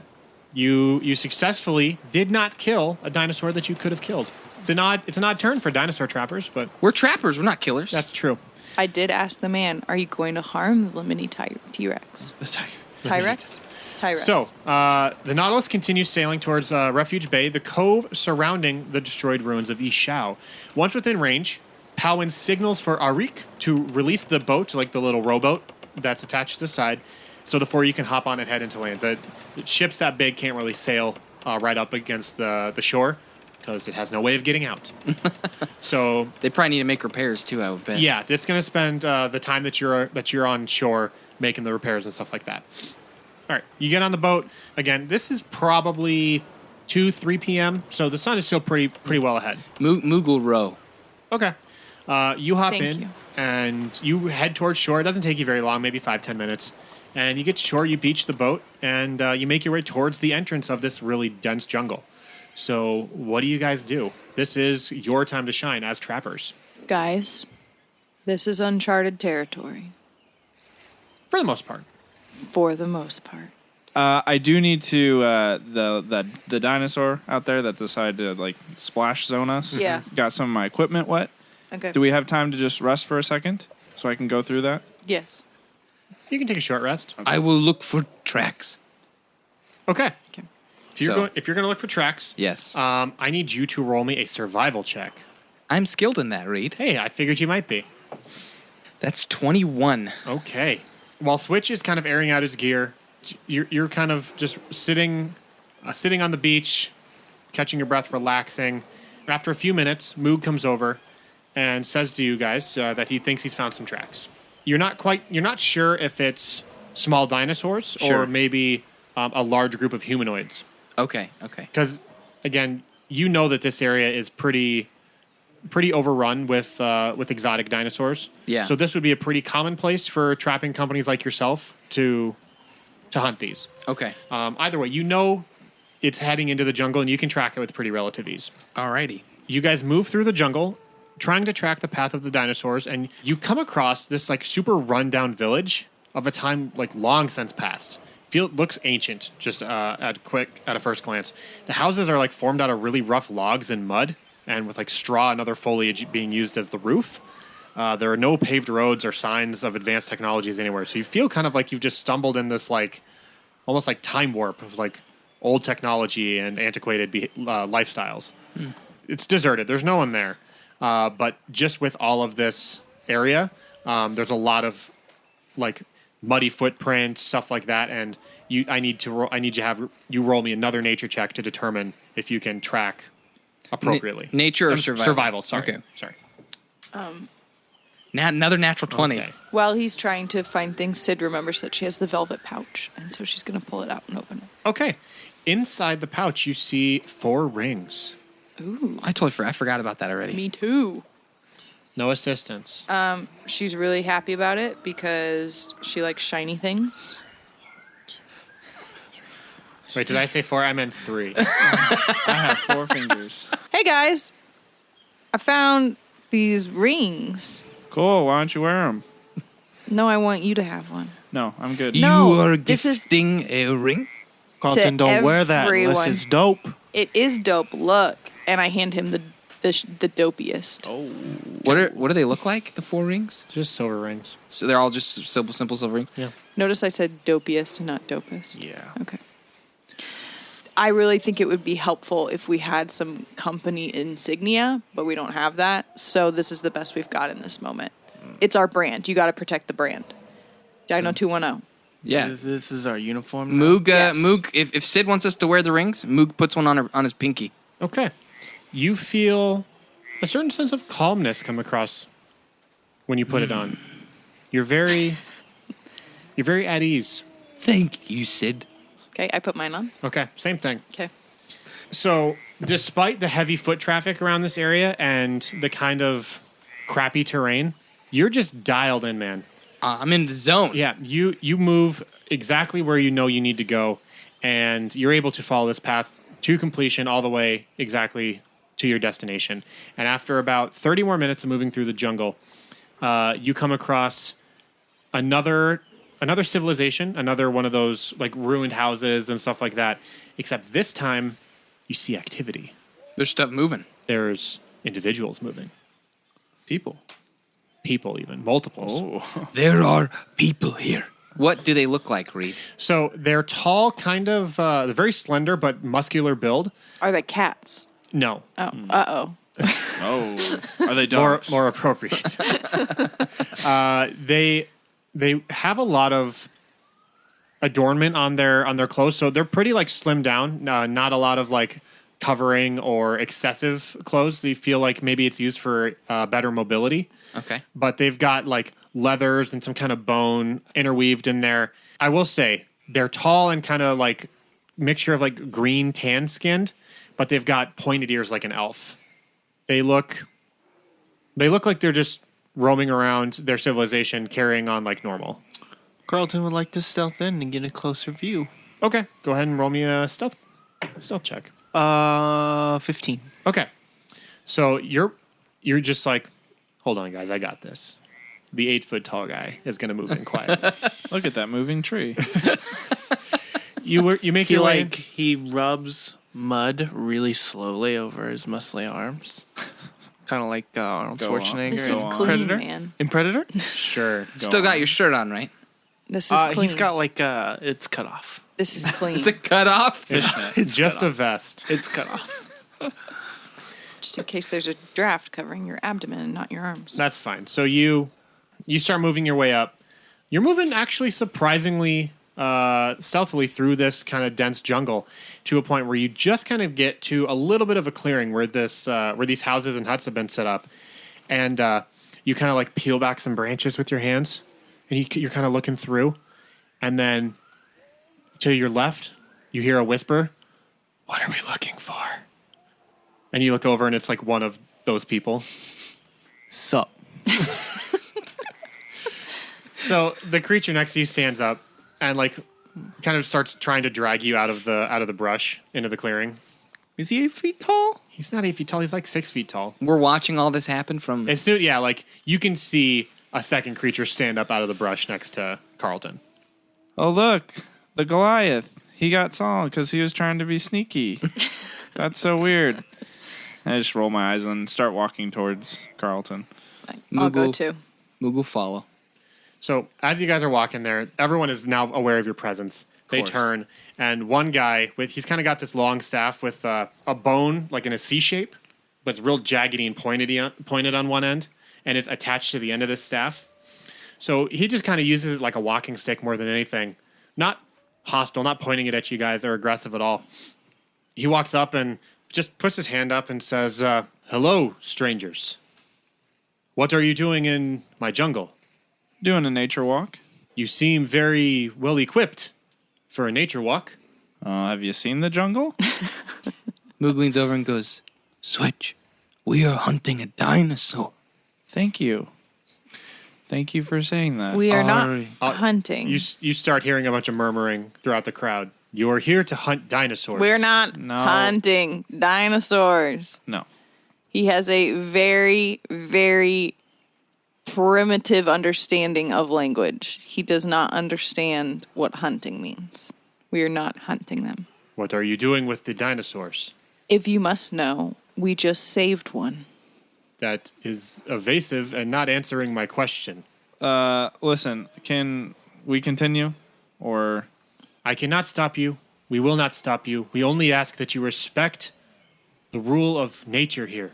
Dinosaurs are meant to live out here, not in the cities, not working for people with agendas or fighting in their wars or running in their races. All this time, people hunting dinosaurs have only thought whether or not they could do it and not whether or not they should do it. It's another Jurassic Park quote. You're welcome. Did you watch it this week? No, I prep? didn't. Okay. You just have it in. Yeah, it's memorized. Okay. Gotta watch that movie again. My people protect all nature, including the dinosaurs, but we will not fight you, nor will we stop you. I think we may be able to come to an agreement, perhaps. As the proprietor of this troop, I'm listening. Well, many travelers, hunters, such as yourself, come through this area, woefully unprepared for the dangers that they face. I believe you. As such, they have left behind quite a bit of spoils. Go on. How about, instead of capturing a dinosaur and taking it back with you wherever you go, you bring the trapped dinosaurs back here and release them back into the wild where they belong. You do that, we can give you everything that those other less capable hunters have left behind. Sidebar. Yeah. What do you think, boss lady? I want to hear from my teammates. You're no longer my employees. You're co-owners. Oh, we've been released. Carlton pieces out. See ya. I want to liquidate. I'd like to I'm sell selling my shares. Just kidding. Everyone is a co-owner except for Carlton. You're the intern. You're the intern, sir. So wait, this guy wants us to bring the dinosaurs back to him? He wants us to rescue dinosaurs, bring them back, and release them on the island. I do not like this. He assumes very much About the dinosaurs and what they want? about nature. What do you mean? If I were in my natural state, I would be with the other bugbears, raiding and killing. I am unnatural, You can say that again. but Moog is good. I don't know. Do we just let the money decide? I mean, we need the money. What does that mean? Let the money decide. We This guy Carlton. what's this guy got to offer? Like, He got more than 500 gold. Well, bits. listen. We took this guy's ship here. Hey, What are we gonna when they pick us back up or whatever the heck? And we're like, "Oops, forgot the dinosaur, but we got a golden treasure box." I mean, we have no means of getting back to our office. hey, we could leave Mook here and No, we're not Okay, leaving Moog. He's not like Moog, bartering calm down. pieces. Can you two just get along? One time. Moog tries. Moog tries to be Moog, just like you Carlton. try a lot of things, and it's yeah. okay. Sid, what you say, Moog will do. I know, Moog. Thank you. End goal. Yeah. I want to be back in the office Yes. listening to my music. So I don't know how us saving the dinosaurs and getting some trinkets and then having no way back to I the see. office. I see your point. So I see your point. I think we should continue. So and we got two. get the dinosaur. 2 for getting the dinosaur. What Carlton, are we raising intern. our hands? Intern. Taking a vote. The The intern doesn't get a vote. I just want that sweet, sweet gold in my pocket. Yes. Okay. So I guess we're going to still try and capture this dinosaur. Okay. Carlton breaks huddle, turns around to the guy who's been talking to us. All right, what do you say, Carlton? Carlton puts his hand pretty commandingly on the guy's shoulder. And he goes, Why are you so aggressive all the time? Every He only has one gear. Character. Every character. He's got that cheetah blood. Dan just is like, and chaotic evil. Okay. It's always highlighted on his things. you know. He has it tattooed on his body somewhere. Aw, Carlton has a lot of tats. No, I meant you, Dan. I meant you, Dan. Straight out of jail, baby. They're all nautical All stars. right, so Carlton puts his hand on the guy's shoulder and goes, "Listen, bud, my boy Ron back home really wants to get his hands on a T-Rex. He's big into racing. So unless you got more than say 3,000 gold, I think we're gonna go on our merry way." That is your decision. And he kind of removes your hand from his shoulder and walks away. So, You guys leave the Umani behind, and you travel deeper into the uncharted jungle. You continue for about 15 minutes before coming to a small stream about 7 feet across. It's trickling slowly through a stone barrier that's damming a nearby marsh. And moving across this tributary, you crest a small hill covered in tall plants and overgrowth, revealing a clearing on the other side. And sitting in the middle of this clearing are 3 small Tyrannosauruses. Only about 10 feet in height, they are relatively young, and not being full-grown, you know that these creatures are far more quick and nimble than their full-grown counterparts, making them the perfect specimens for racing. Ooh, we are here. You want to try that again, Moog? There are baby T-Rex. Baby It's a little baby T-Rex. I don't know how words are going to come out till I say them, guys. This isn't like a language I'm mimicking. Who are the... But we need to be careful that they do not call for their mom. Where are you going? Oh! This is Flavor Town language. Sorry, you're all looking at me. It's a lot of pressure. It's like a drunk Christopher Walken. It's like you're trying not to cry. Hey, I'll dial it back. We could. The baby's Go and get one, mama's but, gum. there's a couple of them down there. These baby T-Rex. They're dinosaurs. Okay, so you tell us that. So what do you guys do? All right, guys, we're gonna need some music for this one. Moog, stand over there. Protect me while I set up my stuff. He does. Start the music up a little bit. Okay. And Building to a crescendo. yeah, I'm going to cast Animal Friendship on one of the T-Rex with the music. Okay. The spell lets you convince a beast that you mean it no harm. Choose a beast that you can see within range. It must see and hear you. If the beast's intelligence is 4 or higher, the spell fails. It must succeed on a wisdom saving throw or be charmed by you for the spell's duration. Okay. What is your spell save DC? 12. It rolled a 7. Okay. It's kind of sitting there, and all of a sudden, it just kind of like starts bouncing a little bit on its 2 hind legs, feeling the rhythm, feeling the rhyme. It kind of like cocks its head to the side where the source of the music's coming from, and it kind of starts like waddling towards you guys, making your way up the hill. And it gets to the top, and it's just entranced by the music that's playing. It gets right up to you, very much focused on what you're doing. Gag it, Carlton. Carlton gags it. Okay. Slowly. Very slowly. You just put like a muzzle on it? Yeah. Okay. Just after getting the muzzle on the creature, you hear the thunderous sound of hulking footsteps all around you. Your senses are like overwhelmed. I'm using my danger sense ability. Oh yeah, what's it telling you? It says you gain an uncanny sense of when things nearby aren't as they should be. Yep. And we hear thunderous sounds. So you can hear this sound, like it sounds like a stampede is circling you guys. You can actually hear it like running laps around you.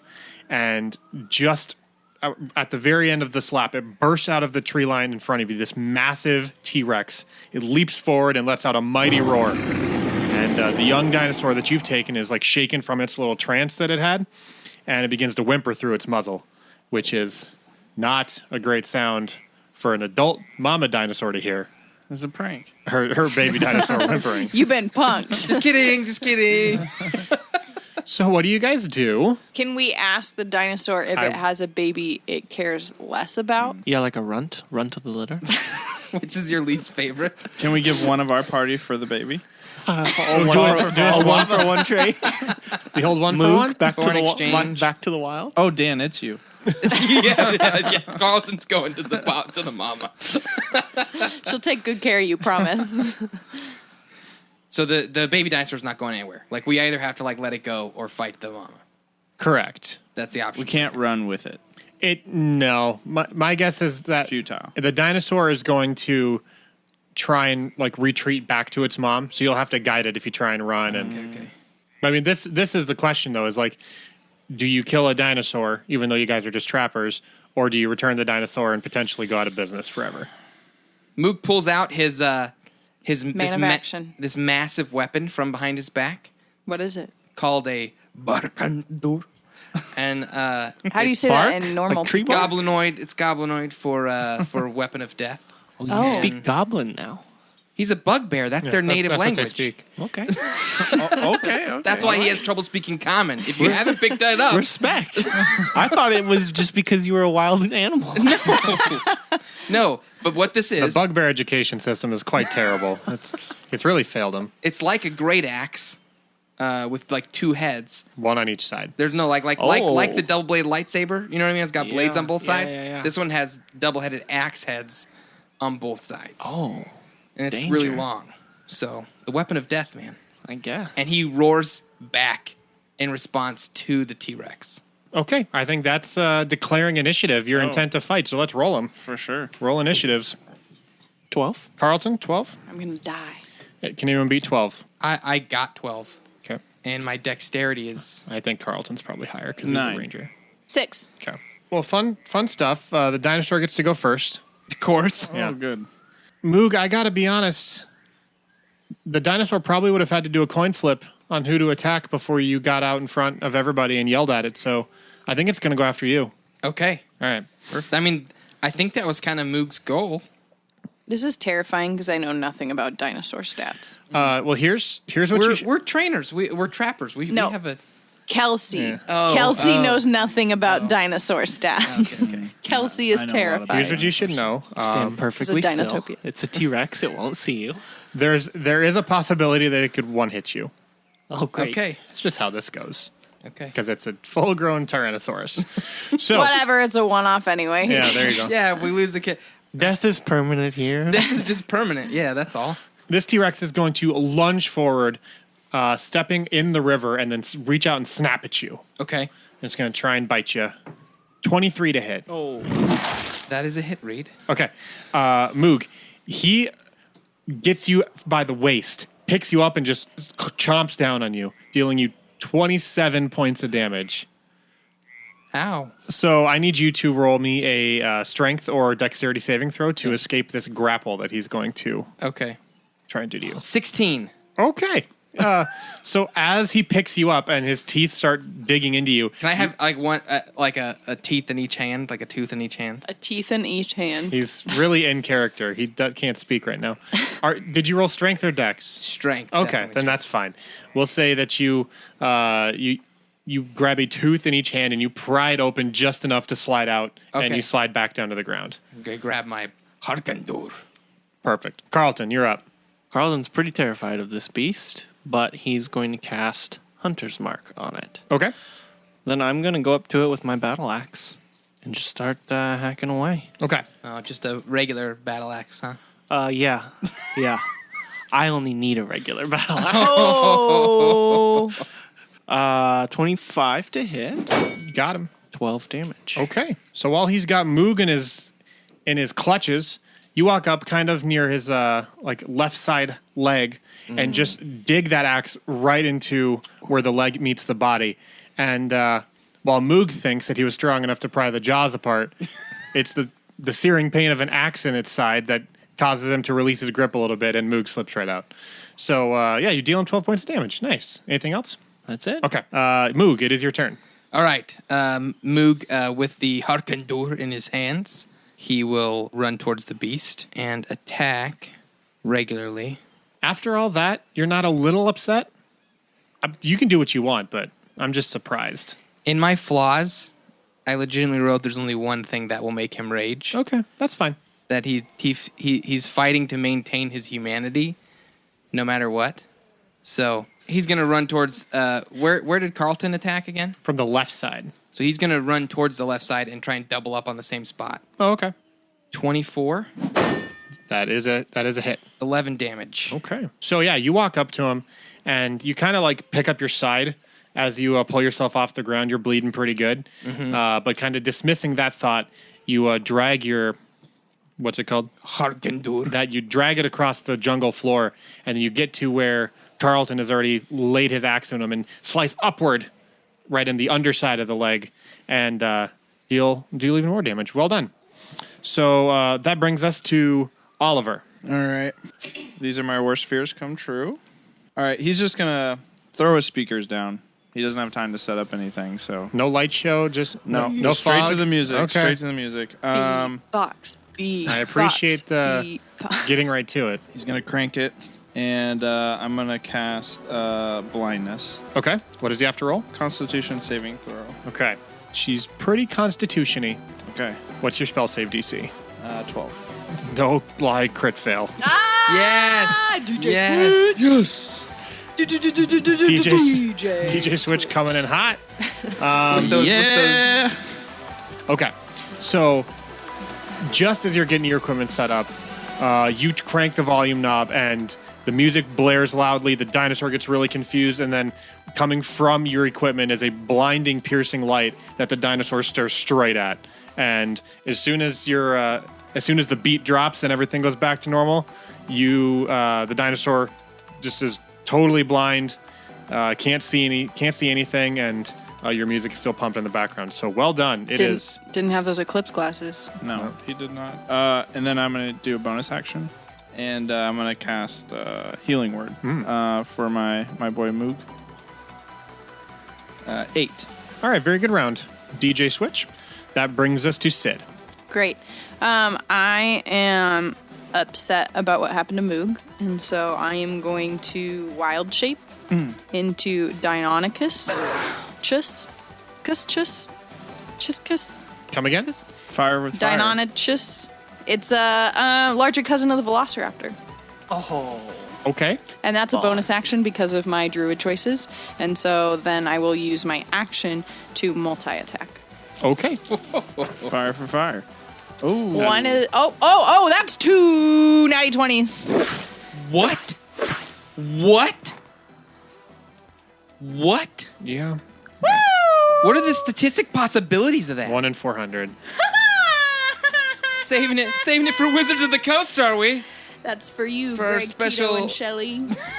Again, I don't think they were involved with this, but I still made it for them. Okay, so what do I... Okay, plus 4 to hit, so 24, and 16. You can attack 3 times? It's my multi-attack. It's 1 with its bite and 2 with its claws. Okay. So roll double damage on the bite, double damage on one of the claws, and then regular damage on the second claw because you hit with all 3. Okay. Good grief. Do I add my... to both? You only add your damage, like your plus Yeah. damage modifier once Okay. to each roll, though.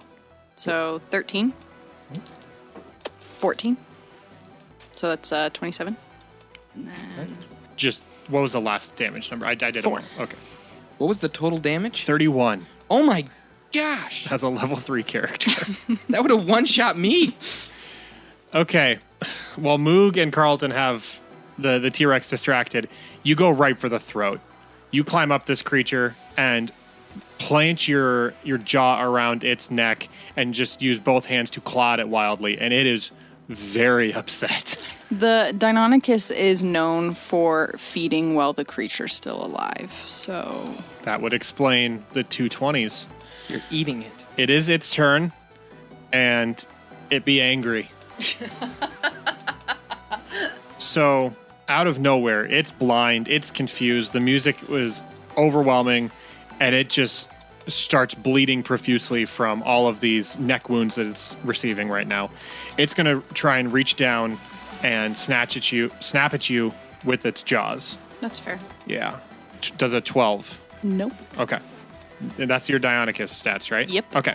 So it reaches down, and you're just nimble enough as this kind of more agile dinosaur to bob back and forth and avoid getting snatched in its mouth. Okay. Then when it realizes it's not succeeding, it's going to turn very quickly and snap its tail at Carlton. Ooh. Sorry, it doesn't know it's you, Carlton. It's It's not you.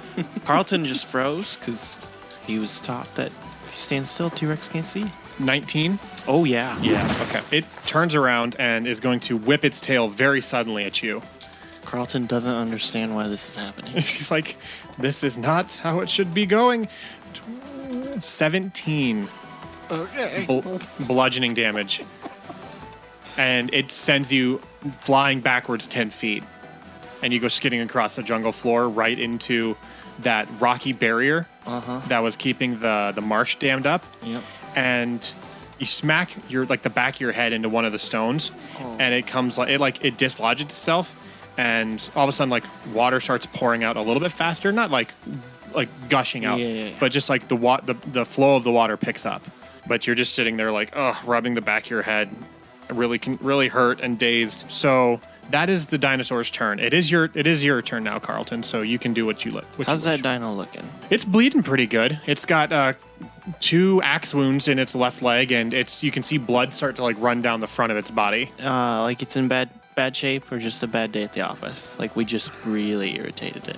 It's definitely irritated, but I think you can tell just in your experience as a trapper that it's probably like, as it stands now, if the fight were to end, it would survive, but much more damage to it, and it might not be able to survive, and it might bleed out. I get back up on my feet. Okay. I charge towards that beast. Excellent. With my axe in hand, I go at it again. Okay. Before you roll, I'm going to roll the Constitution saving throw to save from the blind, because I forgot about that. So I didn't want to just suddenly be like, yeah, he's not blind anymore, guys. 10? No. Okay, dang, he's still blind for his next turn. Guys, I'm pretty sure it's a she. Sorry. You all keep calling it he. Yeah, it is a she. Represent. 19 to hit. 19 is a hit. 13. Okay. Where do you charge at? I'm gonna, if I can choose, I'm gonna keep going back towards the spot that Moog and I hit. Okay. So you run towards the back of the dinosaur, and when you get to the tail, you do this like sweet slide under it, because you're like, I don't want to get hit by this thing again. So you slide, and right as you come to a stop, you swing upwards and clip it right on the inside of the leg. And the last time you hit it on the outside. You look pretty cool. You look pretty cool doing it. I'm not gonna lie. Moog, you're up. Okay, he's gonna go ahead and take another swing at the back of the leg. Okay. Again. 22 Yep. and 10 slicing damage. Okay. This time he used the backside of his Harkendur. All right, so you dig in the first time and then slice up the back Yeah, time? yeah, Cool, yeah. cool.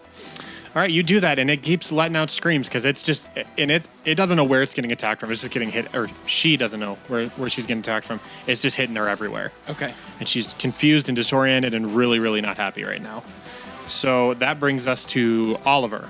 Okay, I'm going to keep the music going, and I'm going to roll Healing Word again on Moog. Okay. 6. Nice. And then I'm going to add a little bass in it. Ooh. I love the multifaceted tones. Bardic Inspiration to Moog. Yes. All right. Moog, you have a D6 to use at your disposal. Moog is loving the music right now. What is Moog's like ideal battle music? To him, Careless Whisper? when that bass turns on, it's like the drums of war. Like okay. he's like, Oh, so you're more of like a Mad Max kind of guy. Just like yeah, like the guys it's- on the back of the cars just bang the drums as they go. He gets that crazy look in his eye. Okay. I like it. Sid, you're up. Great. And you're currently latched onto the neck of this creature. I'm gonna try and bite and dig again. Okay. 15, a 14, and a 23. Okay. 2 of the 3 hit. We'll say it 1 bite and 1 claw. 11. So once again, you try and dig in with both hands.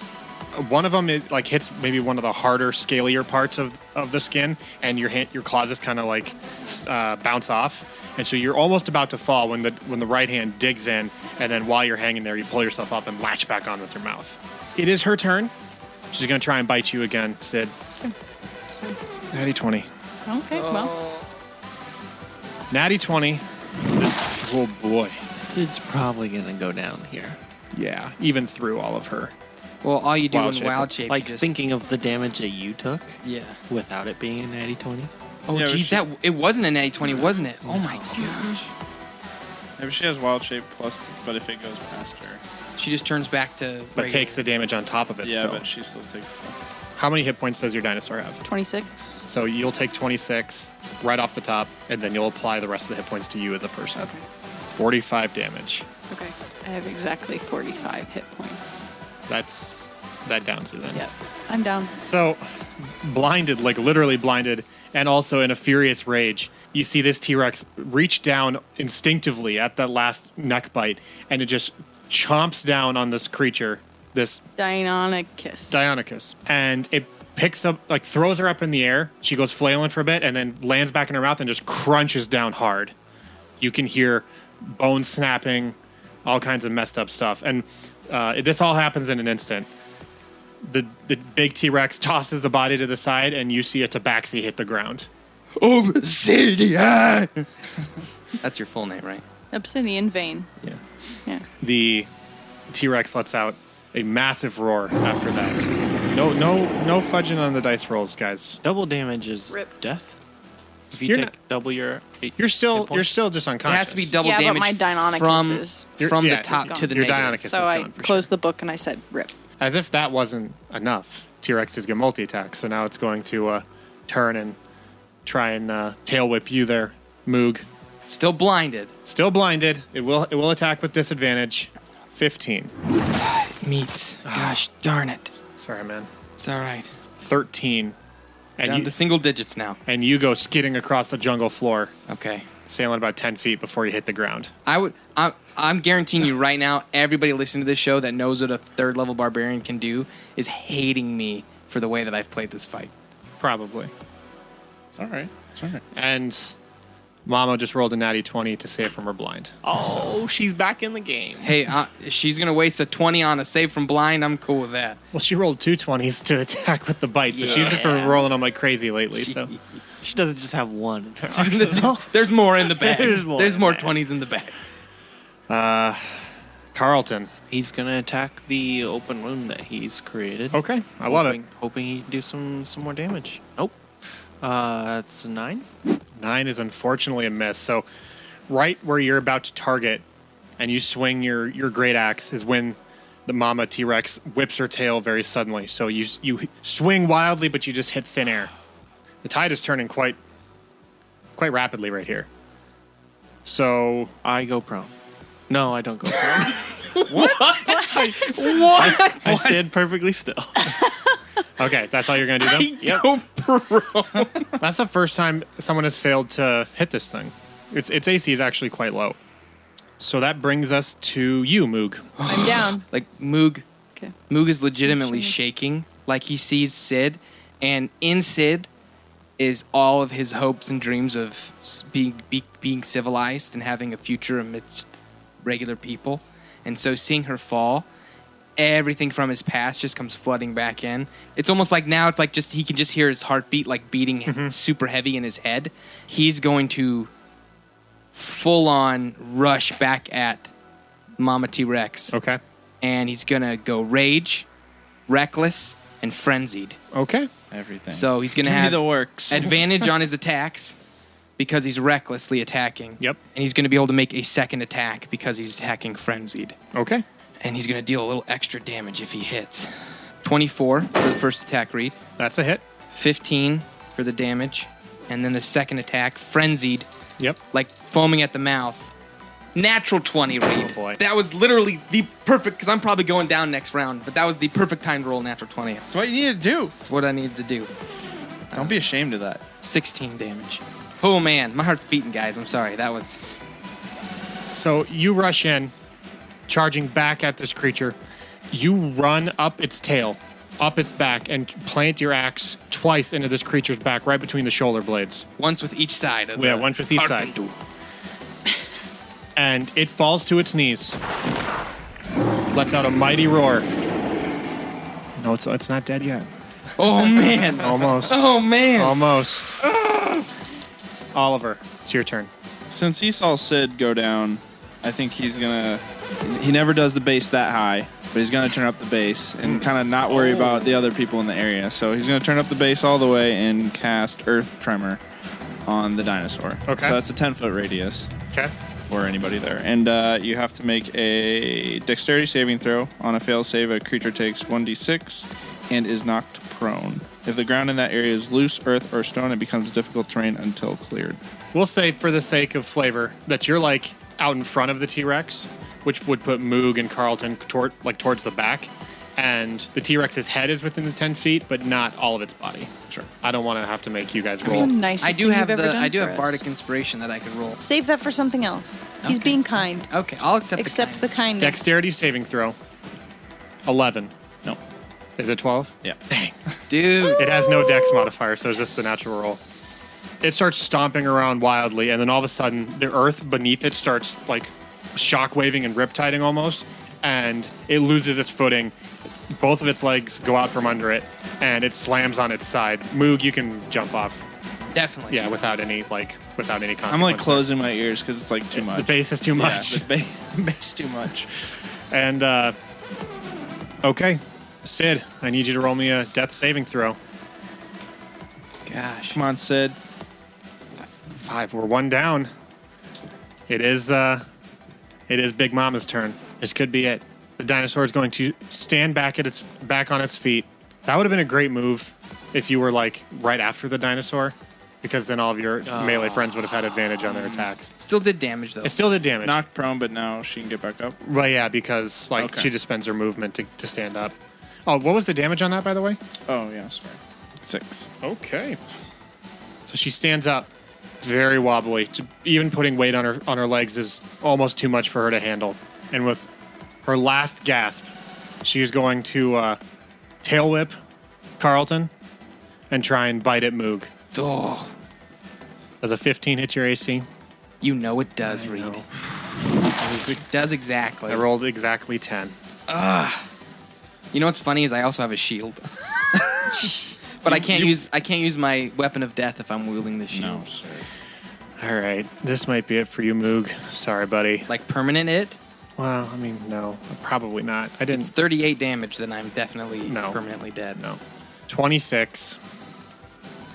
I'm out. Moog falls, or he gets bitten to death. It's even sadder because he lost all hope of. When he goes down, thinking that all is lost. Okay. I forgot I had advantage on you because you attacked recklessly. So I was going to see if I crit, but Oh. I didn't. Oh, but to be fair, I also am resistant against bludgeoning, piercing, and slashing damage, so only like 11 damage. Or 12. Okay. But Good to know. just wanted you to know that. Yeah. I fought back as it bit down on me. So, much in the same fashion, Mama T-Rex bites down on you, your body goes limp, and once she realizes that there's no fight left in you, she just tosses you to the side. And then in one motion, as she tosses your companion to the ground, she's going to turn very quickly at you, Carlton. 13? Oh, nope. Okay. Somehow, an 8-foot-tall Goliath matrix bends over backwards and avoids getting tailed in the chest. I just couldn't handle seeing Moog go down after that inspirational little action he did. Thank you. So the tail swings and just goes over your head. You just duck out of the way in time. And dissatisfied at her attack, she lets out another massive roar. And it is your turn, Carlton. Oh, I Bring the grip thunder. my battle axe real tight, white knuckle that thing. I run straight at it. 19 to hit. 19 is a hit. 16. As the tail whips over your head, you reach up with one hand. Oh, yeah. Grab onto the back of it. Oh, yeah. It picks you up off your feet. As soon as it's done whipping, you slide across the jungle and use the momentum to continue running towards this thing. Yeah. You jump into the air, your 8-foot frame filling the sky, and you bring the axe down right in the rib cage of this creature. Oh, get some. It lets out one last gasp of air as the weight is too much for it to handle. Its legs buckle and it falls to the ground, defeated. Dude. Very well done. Carlton, you did a thing. I did a thing, guys. Carlton. Okay. That is your turn. Because we have downed compadres right now, we still need to play this out a little bit. So, congrats. You defeated the T-Rex. All right. As you've got two teammates bleeding out around you. Moog, I need a death saving throw from you. 10. 10 is a successful death saving throw Okay. in this game. So you are hanging on for dear life just a bit longer. Oliver, your turn. What do you do? My DJ set, it's blinking low battery. I only got a little bit of battery left. I'm going to run over to Sid. I'm going to put my headphones on her, and then I'm going to cast Healing Word. Okay. So I'm immediately sustained then? Yeah. My heart will go on. You're revived. Like, you're conscious again. Woo! I'm at 3 hit points. And with that, dead. I have no battery left. Oh, That was it. That's all I had. that's the last thing you could do. Yep. All right. Sid, your eyes shoot back open and air fills your lungs once more. You were on the brink of death. You could feel the claws of the death curse coming towards you, but But the music brought you not back. today. You are okay for now. Cool. It is your turn. What do you do? I see Moog laying. I sit up, get my bearings, see Moog lying prone on the ground, and cast Healing Word at level 2. Okay. Oh, wait, no. I want Cure Wounds. Never mind. Okay. 15. Whoa, yeah. All right, Moog. Air surges back into your lungs, and your eyes kind of squint and shoot open and adjust to the light, and once you refocus, you see the most beautiful face sitting above you that you've ever seen. Carlton. He DJ Carlton. Switch. Carlton comes over. he reaches out a hand towards Sid Carlton shoves it aside and No. hugs him. Sid and takes his hugs him. hand. Yeah. He ruined our moment. Really ruined it there, Carlton. I thought I was dead. You were. Pats him on the back, then he gets up. Sid, you are alive. So are you. The dinosaur is defeated. Yeah, these guys took care of it. He looks at DJ Switch, who he knows is probably the guy who really saved the day.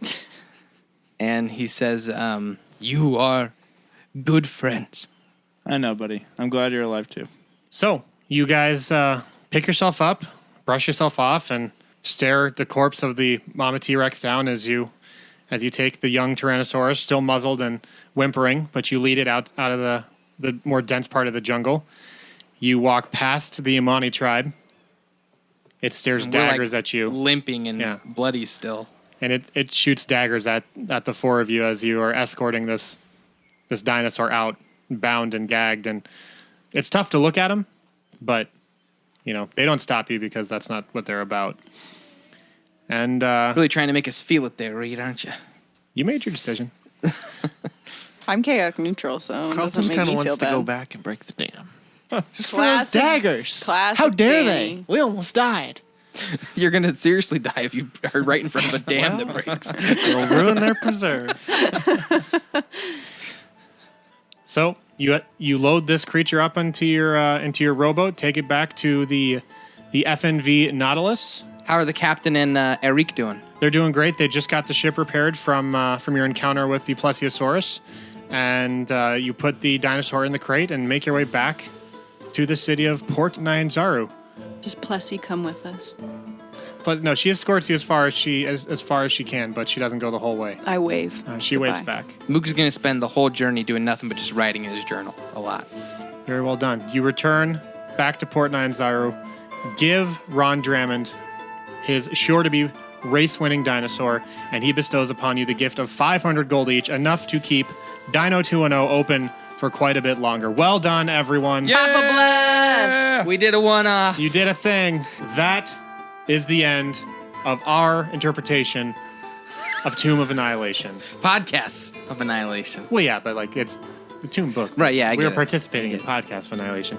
Thank you, everyone, for listening. Seriously, this has been a blast. We hope you had a good time. If you liked what you've heard, man, we would appreciate it if you'd come check out Sneak Attack. We have a lot of fun with it. It's a weekly podcast, releases every Friday. You can hit us up on Twitter at Sneak Podcast. We would love to hear from any of you that maybe have never heard from this show before.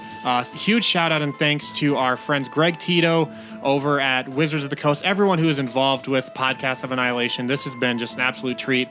Seriously, all these episodes releasing this week, check them all out. They are amazing. Each show is just incredible, and they're all amazing people, great DMs, great players, and we really think that you're going to enjoy literally everything you've heard and will hear throughout this week. So just, again, huge thanks, huge shout out to our friends over at Wizards of the Coast for putting this on. Again, my name is Reed. I'm the host and DM of this adventure, as well as our Sneak Attack podcast. Let's go around the table. We have Mook. DJ Switch! Obsidian Vein. Carlton. Thanks, everyone, again for listening. We really appreciate you. Hope you have an excellent rest of Podcast of Annihilation.